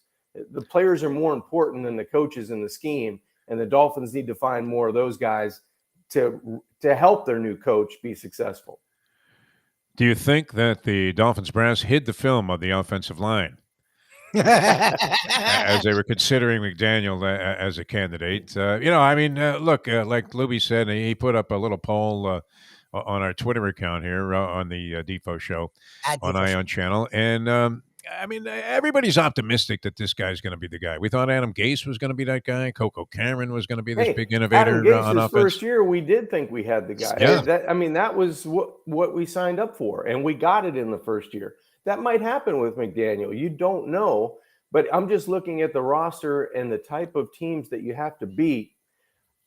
I don't know right now if the Dolphins, are the Dolphins going to beat the Bills once next year? Right now, I'd say no. Are the Dolphins going to split with New England? Maybe next year. Are the Dolphins going to beat the Jets twice? Hopefully. So that gets you to, 5 wins, 4 and a hook if you're lucky. Now where do they get the other wins, and how do they build this team? And is it an immediate splash, or is it a thing that's going to take 2 or 3 years? You just don't know in the NFL. I may not have that much time left, John. Yeah, I would. Put it in that kind of terminology, yeah. I know. Louis, what do you got for John Congemi? This is Dateline Dolphins with the one only John Congemi. Thank you to Jimmy Johnson's Big Chill of Key Largo here at Defo Show on Ion Channel. And again, at Defo Show, if you want to check out our poll. Are you excited? Do you think Mike McDaniel is the man to turn it around in Miami? Yes, no, at Defo Show. Look, and again, I'm being naive here, but some of the stuff he said is pretty cool with McDaniel, and what we've seen in just 1 year. Deebo Samuel was there already, and people around the NFL had heard of him. He wasn't a household name until McDaniel really took control, for the most part, of the run game this year and really has been involved in the run game. And what I like about him compared to some of these other coaches is he's fun, he's young, he embraces being fun and young, which is a thing Defoe's wanted from the Dolphins for 20 years. He embraces Tua. He is totally behind Tua, which, whatever you want to say about Flores, he wasn't. It was clear Flores had major issues with Tua. To me, that's the only way this team this year has any success, is if they can quote unquote unlock Tua. And McDaniel seems like a guy that is excited about that, which to me is exciting because Flores wasn't. Well, you have to feel that way if you're a fan of the Miami Dolphins and you see this guy interact with the media, you see him interact with players, you talk about him getting the best out of Deebo Samuel. I could get the best out of Deebo Samuel. Okay? Deebo Samuel's been the best player on his team since he was 8 years old. Okay. So this is it's not rocket science. If you have players that are that way, you're going to be successful as a coach unless you're totally just a bad person or a bad coach. This guy is not that. Mike McDaniel's proven that he's been able to be around the Shanahans, be around the McVays, be around coaches that are really good schematically and know how to treat people and know how to put people in position to be successful. So at least the Miami Dolphins, you feel good if you go through this interview process, and you need an offensive-minded coach. You need a guy that's good in the run game. You need a guy that's good with quarterbacks. I'm sure he's gleaned a lot of ideas, a lot of schemes, a lot of imaginary formations where you can catch guys off guard in the red zone, sudden change, all those things you need to have in your arsenal as a head coach or a coordinator. I'm sure he's going to bring that to the Miami Dolphins. The thing he does not have is enough talent on the outside at wide receiver. He doesn't have enough talent up front at the offensive line position, unless they're there and they haven't been coached to their potential. Now, those are the things that can be corrected by a head coach, by bringing in someone that's going to get the best out of Robert Hunt, that's going to see that maybe Jesse Davis, where's the best place for him? Maybe it's next to the head coach on the sidelines. Maybe he's the sixth guy. Maybe he's that guy that can play all those positions, and you go out and you get Eichenberg and put him in one spot and you keep him there. Things have to have some synergy to them to be successful in the NFL. They can't change all the time. Good teams don't keep changing offensive line positions. Maybe due to injury you do, and that's why you have flexible players like Jesse Davis that can play multiple positions. But if Michael Dieter's your center, keep him at center. So maybe this is a head coach that's going to see that, or get guys in here that coach that way, and we'll see if we can have more consistency offensively.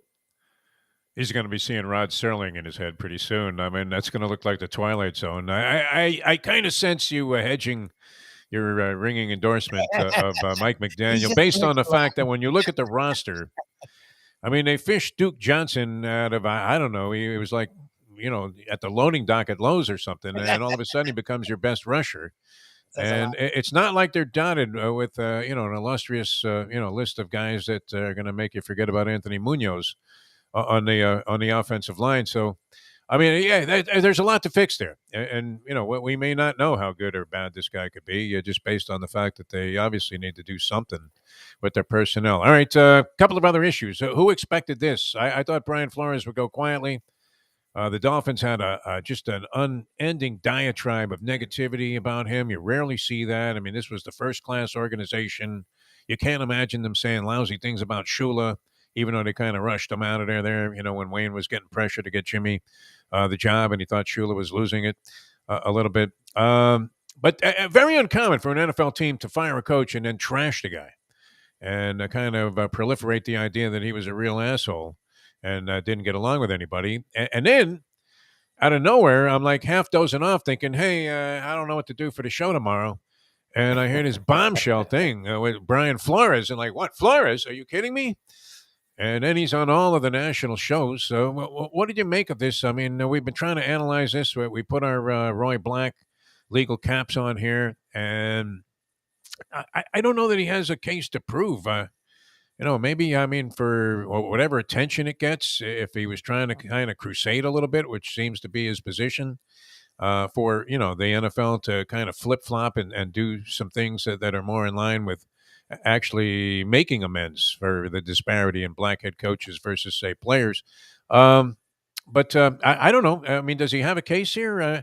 Obviously, the racism thing we've seen, they're now one on a hook in terms of minority head coaches, black head coaches in the league, with McDaniel getting signed. And, it's a big difference from, where you would think it would be after 20 years of the Rooney Rule. So what did you make of Flores and his suit and whether or not any of this stuff could stick? I don't think any of this stuff is going to stick, to be quite honest with you. The most egregious, the most dangerous thing for the NFL and for Stephen Ross is that allegation about tanking, about being paid to lose. I mean, the other stuff, if I own a football team, I'm hiring the best person, white, black, yellow, red, green. It doesn't matter what your ethnicity is. Doesn't matter what your skin color is. I own the team. It's my business. I'm going to hire the best people. Now, if I have to go through a procedure to make sure I hire enough people from all different cultures and all different walks of life and all different colors, that's fine. At the end of the day, it's still my decision to hire the right person. And that I don't think that's going to go anywhere, because Brian Flores had the opportunity to hire white, black, green, yellow, any walk of life.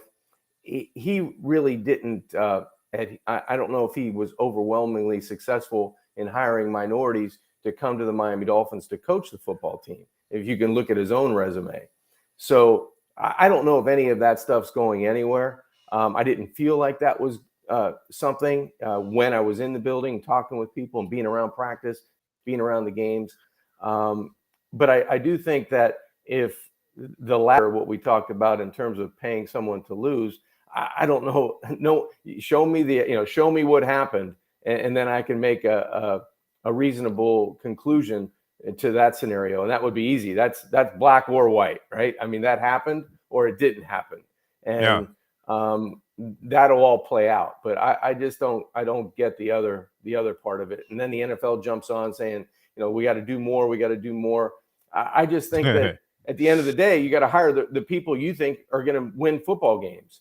And it doesn't matter for me, and it doesn't probably matter for the people that are choosing that. They just want the best people, and they're going to try to exhaust their searches until they find that person. Evidently, the NFL is getting it wrong every other year, because 8 or 9 guys are getting fired every year. Yeah. So, every 2 years, the NFL each team has to go back to the drawing board, instead of sticking to the Steelers kind of roadmap to say, hey, I think we had the right guy when we interviewed him 3 years ago. We had 2 bad seasons. Let's stick with this guy, see where we're at in 2 more years. If we can get better players around him, maybe he becomes a better coach. Well, it wouldn't take a genius, as we were saying, to look at the Dolphins roster and say, does that roster equate out to 9-8? Probably so. I mean, maybe that's even an achievement for the players they had and the way the season played out. And, of course, still suspect at the quarterback position. The idea that Stephen Ross would pay a guy to lose games, and the ironies that come out of that whole scenario, when you're thinking, here's a guy that finally does now is going to be crusading for more black head coaches to get those positions and coordinator positions, GM positions in the league. And so he finally, after like 15 years, gets his first head coaching job. And as that's happening, it's kind of like, it comes with a catch. It's like Ozark, which I've been binge watching, right? Oh, that's great. I love that. All of a sudden now, here's the owner, and he comes over to you and he says, by the way, Brian, I want you to lose every fucking ball game. Exactly. It's like, okay. And I'll give you money to do it. And then, even more ironic or odd is that, I guess it's not so ironic, is that here comes Hugh Jackson out of Grambling. I guess he's coaching it now. You want to talk about coming off the top rope. Wow. That was Hugh Jackson. Yes, and now the Cleveland Browns are on the hook to, with a finger pointed in their face, saying, yeah, you were doing this too, Haslam, which I wouldn't put it by that Haslam guy, right? He's kind of a strange cat. But then Hugh Jackson comes back and says, well, it wasn't exactly, it was kind of like that. Yeah. It wasn't really like that. That's the problem. Well, he was kind of claiming they buried the payment, which would be, probably more, likely to have happened than for the guy. If all of a sudden you saw Stephen Ross was transferring $100,000 into some island bank account for Brian Flores, and you saw the exact figures, and they were right after losses, well, that would be it. You wouldn't need the firm to go out there and try and defend your case. But I don't know. I can't see where that one sticks either, and yet it seems entirely believable to me that that was presented to Brian Flores. When you look at what the Giants came out and said, and what the Denver Broncos came out and said, they were solidly behind their processes and what they did with their interviews and how they conducted their interviews. And it sounded totally plausible to me if you just read, their statements and go, okay, where do you go from here? It's your word against mine. Yeah, and very tough to prove in a court of law. And Now, do you think, are you of the opinion that Brian Flores' career is completely finished, that he extinguished any chance he had of getting another head coaching job in the NFL and possibly on a collegiate level as well? I did immediately, but now I'm starting to trend toward the middle ground to say, like, okay, well, the guy felt like he was had some things go against him. It didn't go his way, or maybe it did go his way in the court. Who knows how it's going to end up? But I'm 50-50. Immediately, I was like, oh, man, he's probably coached his last game in the NFL. I don't know. It all depends on who's making the decisions, right? I don't know where this is going to go. I don't think anybody, no one thought we'd be here talking about this topic two and a half weeks ago, or 2 weeks ago, or a week ago. No. I guarantee you that a year from now, or maybe even a month or two down the road, our goggles are going to change its viewpoint in terms of how we look at this. And then a year or two, we're on to the next thing. Oh yeah, Brian Flores did that, but he was a heck of I like the way he coached defense, and I like the way I think he's gonna. I'm back 50-50. I think he may end up getting another job. I don't know if it'll be in the NFL, but I think he'll coach again. Well, it's funny too, because as much as people annihilate the Rooney Rule as being a complete farce, the one development that actually seemed like a small positive, which if you saw more of this, the San Francisco 49ers, because the new Dolphins coach, McDaniel, is half black, biracial, they get compensated for developing him and developing a minority coach to that level, and they get 2 third-round picks this year added to their draft allotment. So, there is some incentive there, I guess, to promote these people. And, it's just that it's taken 20 years and they're no further along, unfortunately, in terms of having black head coaches in the league. All right, we're going to come back and talk about the Super Bowl. John, it's great. I love the visual of Jimmy Johnson's Big Chill, because people finally get a feeling for what we've been talking about. It's a little hard to describe that level of euphoria that you experience when you go down there. And we can't wait to get down there and huddle up with Jimmy Johnson and your brother and all of the good people down there, Larry Calvano, and your brother's lovely wife. But wow, I mean, that's just a great place to go. And do they have special arrangements for the Super Bowl? I mean, do you have to book in advance to get into the sports bar there, or just first come, first serve, you think? I think it's first come, first serve, actually. They're having some festivities this weekend. So I heard that my brother and Larry and Amanda, they're really priming the place for a lot of action, especially in that sports bar. I know they had a great week during the playoffs and as they went along towards the Super Bowl. And I think the sports bar at Jimmy Johnson's Big Chill is going to be hopping this weekend, as well as the Tiki Bar, which is always kind of cool just to hang outside and have a drink and look at the beautiful views from what we saw, on the show today. It's just spectacular. You can take the boats out, you can go up and hang by the pool, or you can go out and have some fine dining. My brother and his staff cook as good as anybody down in the Keys and as anybody in South Florida. So it's just a great spot just to relax and have a drink and really take your mind off of all the things that we've been talking about in the sports world, everything going on in your everyday life. You just go down there and kind of leave it all behind you when you hit Jimmy Johnson's Big Chill. Oh, it's great too, and if you happen to be laying 4.5 with the Rams and Cincinnati goes up 14, you can not only drink as if you were Nick Cage and leaving Las Vegas, but you can also just do what I like to do, and have often contemplated, just swim right out to the horizon.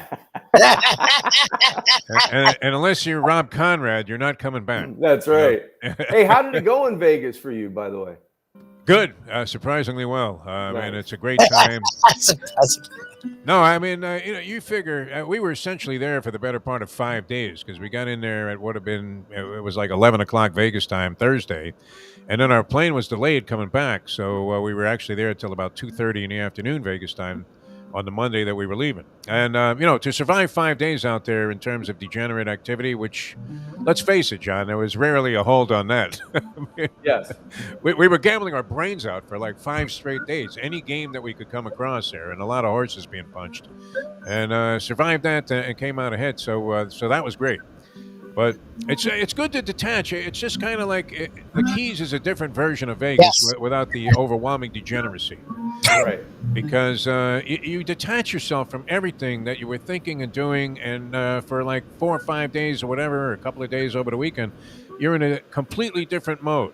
and your mind is on different things. And unfortunately, I don't know if it's a Jewish trait. I don't want to get into any jackpots here, but I'm constantly going over my bankroll. Like, okay, I lost 400 the first day. I'm up 500 a day, so I'm up 100.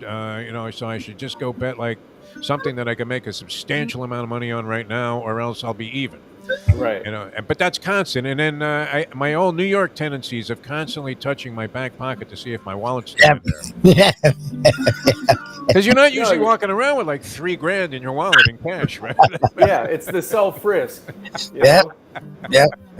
You got a stack of sticks. You're worried the maid's going to be able to crack into the safe. I mean, a lot of different stuff goes on in terms of financial paranoia.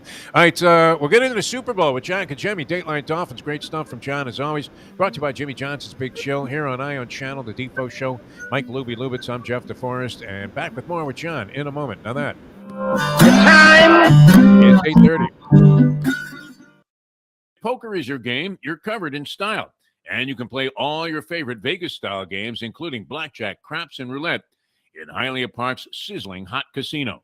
Get a player's card when you walk through the door for all kinds of generous amenities, including our favorite, free play, when you come out to the ultimate casino and entertainment destination, Hialeah Park. These days, we're all looking for comfort anywhere we can find it. Thank goodness for Landlubbers Raw Bar and Grill in the Plantation location, because they are making sure you are as comfortable as possible. You're going to have the best wings in the world. You're going to have a great burger. You're going to have their amazing soups. Again, Landlubbers, Raw Bar, and Grill. It's nice and easy. Just go to landlubbersbarandgrill.com for both your pickup and free delivery. Thank goodness for Landlubbers for making you always feel right at home. Catholic Health Services is committed to care that changes as your needs do. Our full continuum of services is designed to be there throughout your care journey. If you need assistance with daily living, post-acute care following a serious health event, or additional medical care at home, we also offer skilled nursing and palliative and hospice care. Your care needs may change, but our commitment never does. Catholic Health Services, South Florida's #1 choice for post-acute and end-of-life care. Visit CatholicHealthServices.org. Well, John, and let me ask you, as a guy who was on the offense, when play calls would come in, when they would be aggressive or they'd be conservative, does that affect how you guys carry yourselves on the field? The confidence you feel instilled by you or not instilled by you by the coaching staff? Well, I think initially you feel the disappointment. Yeah, you're looking up at the press box, you're looking at the sidelines going, I want to choke this guy. I want to go over and tell him, call timeout and go, keep us on the field. Because guys, the people in your huddle are saying the same thing. It's just not you. Yeah. It's just not you're taking on the responsibility of a head coach or GM or the owner of the team that, because I play quarterback, I have the final say. It's your lineman when you look at him going, come on, let's go for this thing. We can get it. Yep. Let's stay in the huddle. Let's go. From South Florida to the entire world, thank you to the iHeartRadio app. Here is Defo joined by Lubie on The Defo Show. Welcome back to the show, the Defo Show here on Ion Channel. Google the Defo Show. You can find all the shows, and it's great to have, along with Mike Lubie Lubitz, John Congemi. I'm Jeff Deforrest, and very happy to be doing a little Dateline Dolphins here, brought to you by Jimmy Johnson's Big Chill at mile marker 104 in Key Largo. And that was enormous, man. I think it's a big step up, a big upgrade, having those video ads in the show, John. Awesome. I mean, you didn't want to be a part of some schlock organization, all the other associations that you have. All right, before we get into the Super Bowl, a couple of other things. Should they bag the Pro Bowl, John Congemi? Oh, yes. Bag the game. I didn't even watch. Okay. I didn't even watch. Let me tell you, in the Congemi household, how low the Pro Bowl ranks now. I watched couples figure skating last night. I saw the Russian duo, I saw the Americans, and I saw somebody else, the Japanese duo that came in third, maybe. I can't remember. But yeah, it was, and that was actually more entertaining. I flipped by it and I saw somebody tag somebody, and then they blew the whistles, and I was like, okay, I'm done. Yeah, I think Johnny Weir could have played in the Pro Bowl. Speaking of mixing the skating, I don't know if he'd have been able to get a helmet on, but exactly. Skating isn't the same. I tell you, I don't know. No one would believe you're as old as you claim to be, John Congemi. But I mean, did you grow up with Dick Button doing the skating? Oh, absolutely. Absolutely. There was one of the great color analysts of all time in any sport, because he made it exciting. I mean, you got exhilarated, you got goosebumps when you were anticipating. Here comes the triple Salchow. And it's just You're going thinking, what the nuts, fuck is right? a triple sow cow? But you knew that they nailed it when Button was on the call. It was absolutely fantastic. All right, I have to ask you about this. Pebble Beach. I love watching any golf tournament. Obviously, anytime they have anything at Pebble Beach, you're dreaming. It's California dreaming all the way. Now, I believe you told us before that you've played Pebble Beach. Is I that have true? one time. Okay, and what was it like? I mean, you're first of all, for the people that don't know John Congemi, like a scratch golfer. Yes. Any charity event, they immediately go, "I want Congemi." No. Everyone. Those Right? days are gone. Those days are gone. I think it was sub scratch, like you were making Dick Anderson look bad, and he could golf. And he's a good player. That's right. Yeah, no, he was always a quality player there, and Shula would have him on his team with Raymond Floyd and Greg Norman, and would win the Don Shula, charity event every year, like with a 54, and in with a 54, you're like 54. Same guy. They birdied every hole. These guys, pretty incredible. But all right, so what was the experience like as a guy that's you've played quality golf courses? I mean, you played Augusta National for God's sake, and I'm sure many others that would be on a dream list of golf courses to play. How do you rate Pebble Beach in terms of the golfing experience? Oh, it's the views are spectacular. The golf course is incredible, and it's a great day because you're just walking the golf course. I mean, I've played it where I've actually been a player, and then I've actually caddied in that AT&T Pebble Beach Pro. Oh, did you? Who'd you caddy for? For Danny. Yeah, so I went there probably, I think it was 2 or 3 years in a row. And it was great because, everybody's following you. It was Dan and I think Lynn Swan was the other celebrity. Oh, in the group. Wow, you caddying for Marino? That's very nice. Yeah, and then Jim Furyk and Krista Marco one year. I guessed Furyk. Yeah. So does he have a weird swing? I mean, was it fair to say Furyk's swing is a little unusual? I mean, it's not Charles Barkley when he couldn't swing a club. He knows what he's doing, and he repeats it every time, and it doesn't look – I mean, when you hear the ball come off the club, you go, wow, I don't care where he took the club. I don't know how he got it there, but it sounds great, and it goes, where he's looking. So, yeah, both those guys were great to be around. He whips that thing way to the outside like he was Chichi Rodriguez celebrating a made putt from 20 feet away. He does. That somehow lines up. I guess it's all about squaring up at the moment of truth. Yeah, right? When you it take only the matters. shot. Yeah, it only matters. Kind of at the point of contact. So those guys, they know what they're doing. They know their swing, and everybody's got a little bit different idea of how to do it, but they all kind of get it done in the same fashion. All right. So, would you have attempted the shot that Jordan Spieth did, where he looked like Nick Wallenda, and he was looking straight down at the bottom of the canyon? If he man, that was scary. And let me tell you guys, that goes. How did he get down. there? By the way, where was that shot? It's on number 8 at Pebble Beach, and you can only hit it a certain distance before the cliff comes into play. And the further right you go, the shorter the distance is. So there's a rock out on the horizon in the fairway that you're aiming at, as well as a house. Or a mansion, I should say, on the foothills in the distance. So you're trying to keep that ball a little bit left of where Jordan Spieth actually hit it. But I mean, you don't understand. You kind of look down and you go, I don't know if I want to stand there because not only is it straight down, but that ground as you get closer kind of tilts that way. So that was a very scary shot, and he pulled it off. I mean, he ended up hitting it just beyond the green, behind the pin, and made 4 on that hole. Yeah. I think I'm going penalty stroke all the way on that. Yeah, no penalty stroke, Defo. You're actually just scraping the ball back out of the hazard to the flat spot. So, guys, is this okay? I can hit it from here, right? Yeah, this is good. Nice. Wow. I mean, I'm surprised they allowed him to even take that shot. Yeah, possibility. Right. I mean, there was no net down there. That's for sure. So, no, that was a lot of fun. And then Spieth got out-dueled in the final round by a guy named Tom Hogue, who had never won a tournament before and now qualifies for the Masters. So, a lot of fun. I always enjoy all of the views of Pebble Beach. It makes you think that even if the weather sucks there 300 days a year, still a place that you wouldn't mind being. All right, Super Bowl coming up. John Congemi, your initial thoughts, Cincinnati versus the Los Angeles Rams. A lot of people are just breaking it into one particular element of the game, and that is the Rams pass rush versus the very porous Dolphin-like offensive line of the Cincinnati Bengals. they see Joe Burrow possibly, leaving in a plastic bag after the first half in this game. What do you think?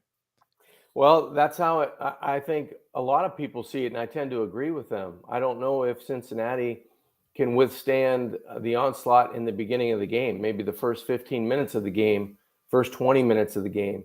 Can they not fall behind by 14 or 10 or 17 before halftime that allows Joe Burrow to make his magical, comeback or start stringing plays together? I think that's how I see the game. I see the Rams kind of coming out pretty quickly and getting on the board and having some success throwing the football, having some success attacking Joe Burrow and shutting down Chase on the outside and being able to limit Tyler Boyd, with the inside routes on third down and, some 3 and outs by Cincinnati. And if the Rams score or they can get to a 10, 14 point lead, can Joe Burrow bring them back? And I think that's where I see the game going. But every time you doubt Joe Burrow, it just seems like the more resilient the Bengals as a team get. All of a sudden they start getting and creating some 3 and outs on defense. They start flipping the field where they only have to go 60, 50 yards for scoring drives. And now they're back in it in the fourth quarter. And I'm hoping that's what NFL fans get on, Super Bowl Sunday. They get a competitive game in the fourth quarter because that's what you want to see. You don't want to see the Rams kind of take over and then put the Bengals in a position where they're throwing every down, and that's not where they want to be.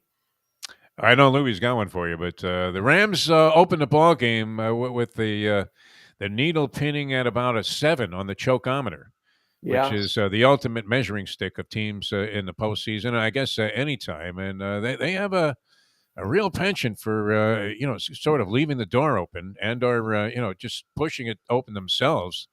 Where they seem to have a game well in hand, and they still find themselves vulnerable right up to the final plays. No, I agree with you, and they've shown that even in the playoffs. The regular season was kind of a roadmap for that, and you feel that they almost take their foot off the gas a little bit, or Stafford, might be off for a couple passes. He may not convert on a third down that you go, God, he had the guy wide open and he just missed him. And all of a sudden it happens again in the next set of downs, and the opposing team comes down, and now you got a ball game where you feel like the Rams are a little bit off kilter on offense. They can't get that synergy going, and Cam Akers can't bail them out in the run game. And all of a sudden, whoever that opponent is, you're within 1 score. And that's all Joe Burrow wants to be. He wants to be within 1 score because he feels like he's going to be able to be the eraser. He's going to be able to be the guy that can find ways to put plays together. And all of a sudden, the kicking's been magical for the Bengals. If they need 3, they're going to get 3. But you only want to be, within a score. And I think that's where Cincinnati wants to play the game. If they can limit the Rams early until they can get going. It seems like the Bengals take a while. They're not the team that is the rabbit. They're not the team that, it's 10-0 Cincinnati. They're always looking at a deficit and they're coming behind. And that's the way they played, most of the playoffs. Well, and that's what I was gonna say something off of what Defo was saying is the Rams have sort of been the team that gets out there, but then you have to worry about Sean McVay getting cute, point blank. I mean, when they win the shotgun, when they had just gotten the fumble at the 25-yard line, erasing their own fumble, it was like, okay, they'll be okay and they'll figure it out. And McVay himself, and Defo talks about this all the time, don't get cute. McVay had to prove his smarts. And that's something I'm concerned about because he himself said against Bill Belichick, he was outcoached in his lone Super Bowl appearance. If he ever got to go back, he wouldn't do some of the same things he did. However, in these playoffs, we've seen him get cute repeatedly. You've been around these guys. We see guys learn from their past. Do you think Sean McVay finally learns from some of his past mistakes and keeps it simple, stupid? Those guys are in the building so much. When you take a shot of the sidelines and you see always the head coaches after a good play, or primarily it's a bad play, they're always writing things down on their call sheet. Maybe I'm such a dumbass. Why did I call that play? Don't ever call that play again, exactly. Right? Or what, whatever. They have so much self-scouting on themselves not only, take away who their opponent is. I think for this one game, the experience of being there, the experience of going through the playoffs the way they did this year, I don't think he's going to make the same mistake twice. Now, do I think he's going to have a couple of, sudden change plays, a couple of maybe a different wrinkle or two? Absolutely, because that's what these coaches live for. This is their time to say, I got you. We're going to get him. We're going to be smarter than that team. But at the core, sometimes if you look at your roster and you look at your opposition and you have the better talent and you have the matchups in your favor, you have to pull back on the tendency to say, let's just let these guys, give them a chance to play. Give them a chance to go out and execute the game plan that we have. And I have to pull back on the tendency to, okay, we got an interception. Jalen Ramsey just got the ball on the 25-yard line. Let's run that double reverse halfback pass because it's on the right hash and it's perfect. The Statue of Liberty, yeah. Yeah, you have to kind of pull back sometimes, but you still want to live it on the edge. I mean, you have to be able to, if that's the right call, if that's the one you've got with the red circle around it, call it. But if it's not, and you're pulling it out of, the other side of your play call sheet, let's just run the ball. Let's run Cam Akers on first down. Let's throw the quick out to Cooper Kupp, or let's throw the back shoulder to OBJ, because those are the core things that we do. I think Sean McVay hopefully has learned from, where he felt like he was out-coached in a big game. And I think he has the wherewithal, and I think he has the firepower to pull back and just play straight up, because I do think they have the better team. John Congemi with us here on Ion Channel, the Defo Show. Jeff Deforrest, Mike Lubitz with you, and John's appearance every week brought to you by Jimmy Johnson's Big Chill, mile marker 104. Anywhere in the world, it's a favorable destination. I don't care where you're coming from. You're really going to enjoy being there. Did you ever in your lifetime, and you played quarterback at very high levels, John Congemi, all the way into the professional ranks, and, of course, a high school star here in South Florida, and followed in the Marino footsteps at Pittsburgh, but not easy shoes to fill, no matter what size. And did you ever run a successful Statue of Liberty play? Because I'm thinking, when I was playing like in the schoolyards or whatever, recreational football, I never really was into organized football at any time. As a player, because the workouts were too tough when I was in high school, and the coach was like a masochist, and we didn't play a lot of tackle football growing up. So did you ever run a Statue of Liberty? It was a common play, somebody would come into the huddle, offense was going nowhere, and they go, Statue of Liberty on 3. Did you ever call for this or run one successfully? Because I'm thinking that play never worked unless you were like Johnny Unitas or something. I'm not proud to say this, but yes. That's great. What was it, a touch football game with Tommy Fox in the streets? I didn't call it, but I tried to execute it, and I did it wrong. But the play worked. Oh, it worked. Okay? Nice. So it worked. It's in Canada. I'm playing in Toronto. This was in the pros, my God. We're on the road at Ottawa, and we had the play in. We had it in, and it was there, but I really didn't have it on my mind on the call sheet. But as every quarterback will tell you, the head coach has about 2 or 3 plays every game, and probably the same 2 or 3 plays every game that he wants called. So when you go to the sideline for a timeout, or used to, now you don't, because they're talking to you in your ear, you would talk to the head coach. Hey, how about that wham play that we were working on Thursday practice, or how about that that slant and go, it's perfect time for it. And you're going, I'm not calling that, or I don't want to call that. Or maybe you agree with them and you call it, right? But my coach, Don Matthews, at the time had this version of the Statue of Liberty where I'm in shotgun. I kind of fake the pass, but then I turn and hand it to, I don't have to hold it behind me. I put it behind my back. Statue, yeah. I put it behind my back, and the running back comes back. That's in shotgun beside me and takes it like a sweep. A clever variation of his the name was standard Mike statue. Clemens, and his nickname was Pinball, because that's how he bounced off everybody, right? Bounced him to the outside, yeah. Yeah, so I end up calling the play. But I forget which way Pinball was coming from. So I kind of go like this, and I'm like, where's Pinball? Holy shit, he's not there. And I have to turn around and still get it behind my back with the other hand, and he rips it out of my hand as he's going by me, right? Pinball wizard, yeah. And he goes for like 15 or 20. I mean, it was great. But Well timed. It was great. So I didn't call it. I didn't call for it. It was called. I ran it poorly, but it worked. So Nice. it turned out being nice. It never worked in a schoolyard. I mean, it was No, a this one- dumbest call. this one I you would never look at the tried. person who called it and never let them call another play again, you know, and then make them run up the middle the next 3 times and get their head smashed in because, you know, the stupidity of trying to run a Statue of Liberty and getting it by somebody. John Congemi, Dateline Dolphins. So we'll explore some more things about the Super Bowl coming up with John in just a few moments. Of course, well, what's your go-to thing? Like when you go to Jimmy Johnson's Big Chill and you're thinking, because Lubie and I would be planning like, how we're going to, you know, have the food come out, what's the kind of progression it would be. But I don't know. I'm thinking the next time I'm down there, I'm just ordering the Italian fisherman pizza right away.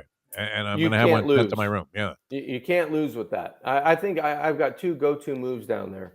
I always get some beverage of choice, whatever hits you, you know, that day, whether it's a mixed drink or it's just a beer or whatever it is.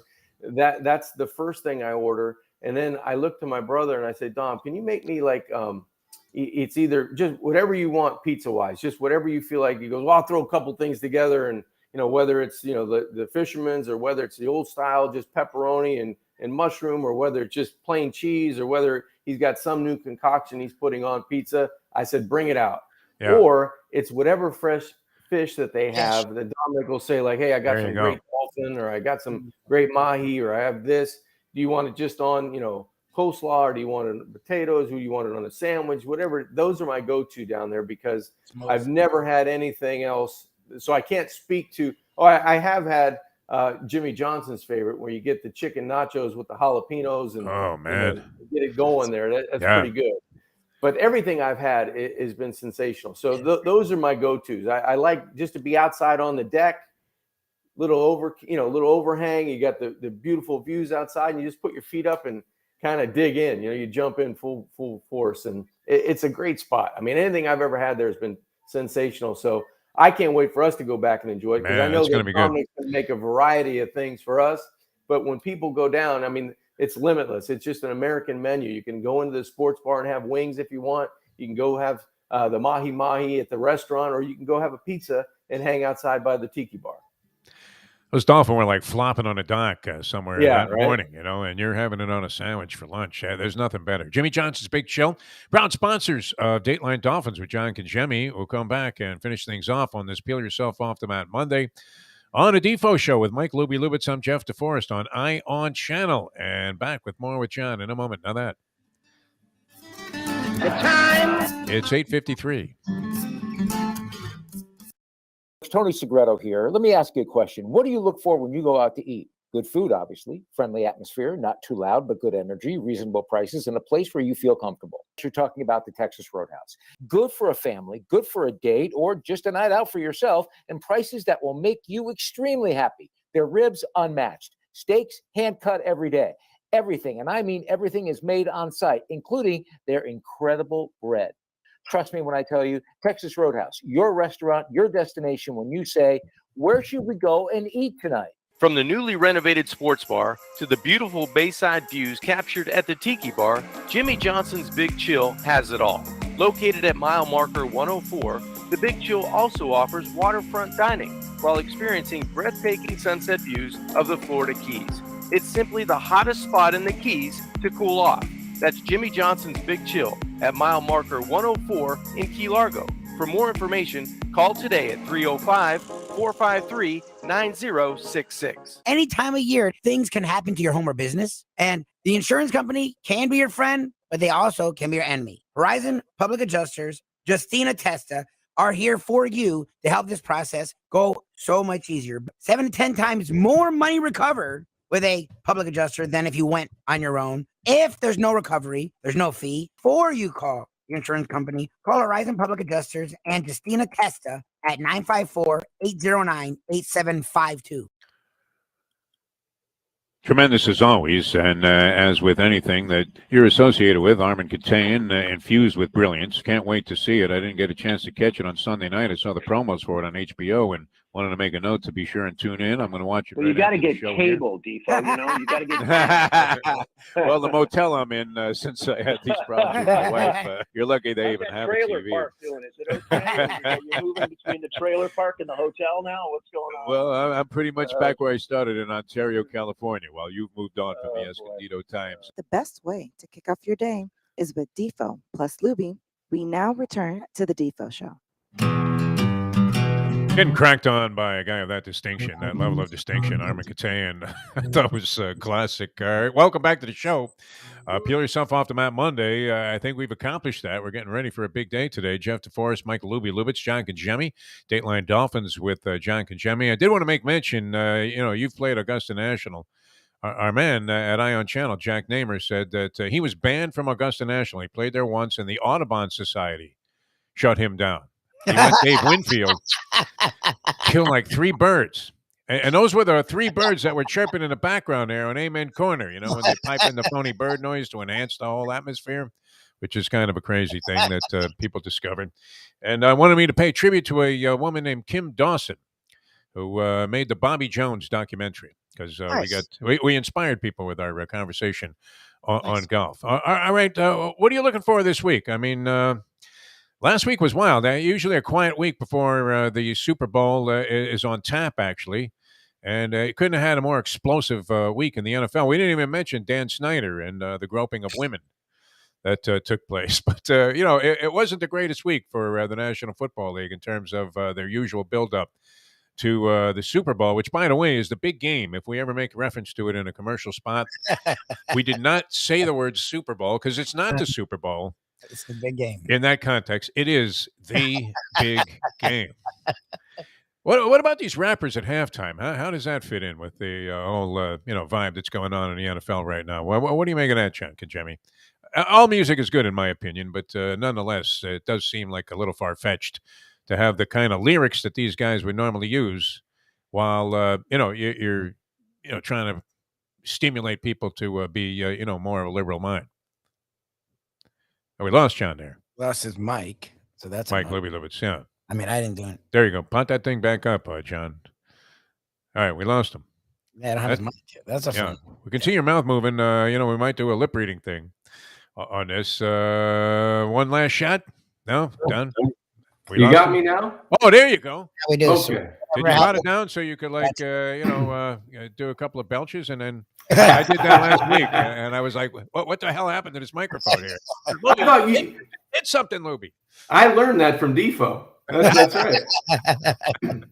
No, I don't even know, to be honest with you, who's playing at halftime. But my thoughts are, if it immediately doesn't catch or capture my interest, like if they say, "Okay, Prince was doing halftime," I was going to watch. If they said the Rolling Stones, whoever, if somebody captured my interest, I was going to watch halftime.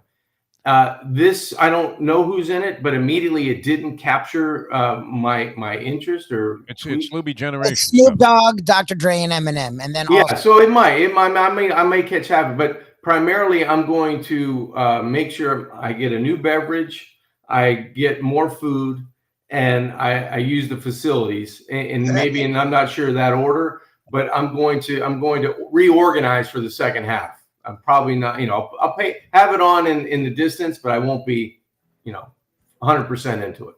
Will you be looking forward with the people you're watching the game with to the second half? I mean, this is speculation, or will the flowers already be in the punch, as they say? And everybody says, "Hey, John, thanks for the party." And appreciate it. Second half, it's can't wait to see it next year. What do you think? Yeah. You know what? I think I'm going to be interested in the second half, only because of what Cincinnati's track record has been. I mean, this is a team, every time it looks that they're gone and they have no chance, they have a way to make it close in the second half. So, yes, I think it is going to be a heck of a second half, with 2 good teams. I do think the Rams are going to get the lead, though they should have the lead at halftime, and Cincinnati's going to find a way to make it a 1-score game. If you were on the production crew for the game, would you be digging up old footage of Jerry Quarry getting the snot beat out of him and trying to weave that in, integrate that into the broadcast as you watch Joe Burrow get sacked 10 times? Potentially. Bring out the Quarry footage? Nice. I don't know. That would be tough. It's going to be a rough night, but I think that Cincinnati's found a way to get by Tennessee in terms of their, being able to come off the edge. They were able to do it again last week in Kansas City. And it's a different animal with the Rams, but I'm sure they're going to have some type of scheme. Zach Taylor's a very good football coach, and he knows how to, take some pressure off of Joe Burrow. But ultimately, that's the matchup, right? If it's a stalemate a little bit in the first half, it'll be a closer game. If it's not, it'll lean towards the Rams. Are you inclined to lay 4.5 with the Los Angeles Rams or take the 4.5 with the Cincinnati Bengals? This week, I think I'm gonna go with the Rams and give the points to Cincinnati. Get the points. All right. Yeah. Always a treacherous, slippery slope there. It is. As we often reference, the Polyman gave me this line: his grandmother's dying words. Always take the points. It's a Cinderella story. John, much like your life is a Cinderella story, we can't thank you enough for being with us. It's always a pleasure doing a little Dateline Dolphins with you, and a lot of big news, of course, this week. And we'll have your review of the Super Bowl on next week's show. We want to thank Jimmy Johnson's Big Chill, mile marker 104, Key Largo, for being solidly behind John Congemi and all the things that we get to do here with John during the course of the year. Always a pleasure, my friend. Thanks so much for being with us. It was great. Great fun being with you today. Guys, have a great week, and hopefully we get an entertaining Super Bowl. All right, very good. Next week after the Super Bowl. Thanks, John. You got it. Entertainment, man. That would be the main thing. Yeah, you want to have. I think it's going to be an interesting game, one way or another. No, I don't see one-sided blowout. Do you? I think the Rams will jump on them, but the Bengals have shown that they're not going to get blown out. So I think it should be a fun game, entertaining game. That defensive line is geared up, and their offensive line has been total disaster. Well, what if they come up with some miraculous? No, they don't have any miraculous way to fend them off. They're dead meat. Quarry footage, I'm telling you. At some point during the Super Bowl, you will see a vision of Jerry Quarry getting the shit kicked out of him by Ali, by Frazier, by a Foreman. I mean, by anybody that was on the heavyweight scene at the time, night after night, fight after fight. All right. That's going to do it for us. I'm glad you were with us for Peel Yourself Off the Mat Monday. Thanks so much for joining us here on ION Channel. And you can Google the Defo Show, catch all of the shows, and we'll do it again tomorrow at 7 in the a.m. here on the East Coast of the United States of America. More steam on the Super Bowl, the so-called big game, and, of course, a variety of other things that are happening. We didn't get too deeply into the Olympics there, my friend. No. I watched that slope snowboarding, which nobody in their right mind. How do you practice that for the first time on that course? I mean, if you've been practicing at home, you can't, have any kind of replica of what that is. These guys are literally. I mean, you're talking about risking death every time, and they're so casual about it, like it's nothing. That's the X Games generation, and that was my big fear about the X Games. I guess they eventually did get somebody killed. Someone passed, yes. Someone did pass with the X Games. The apologies were, very much kept under the radar, were they not? Coming from ESPN, we don't know nothing about that. We haven't killed anybody on the show. Not that we had a killer time today. So thanks for joining us. We'll see you next time as we leave you now that. It's 9:02. Let's go to eat a damn snack. Look what they done to my soul.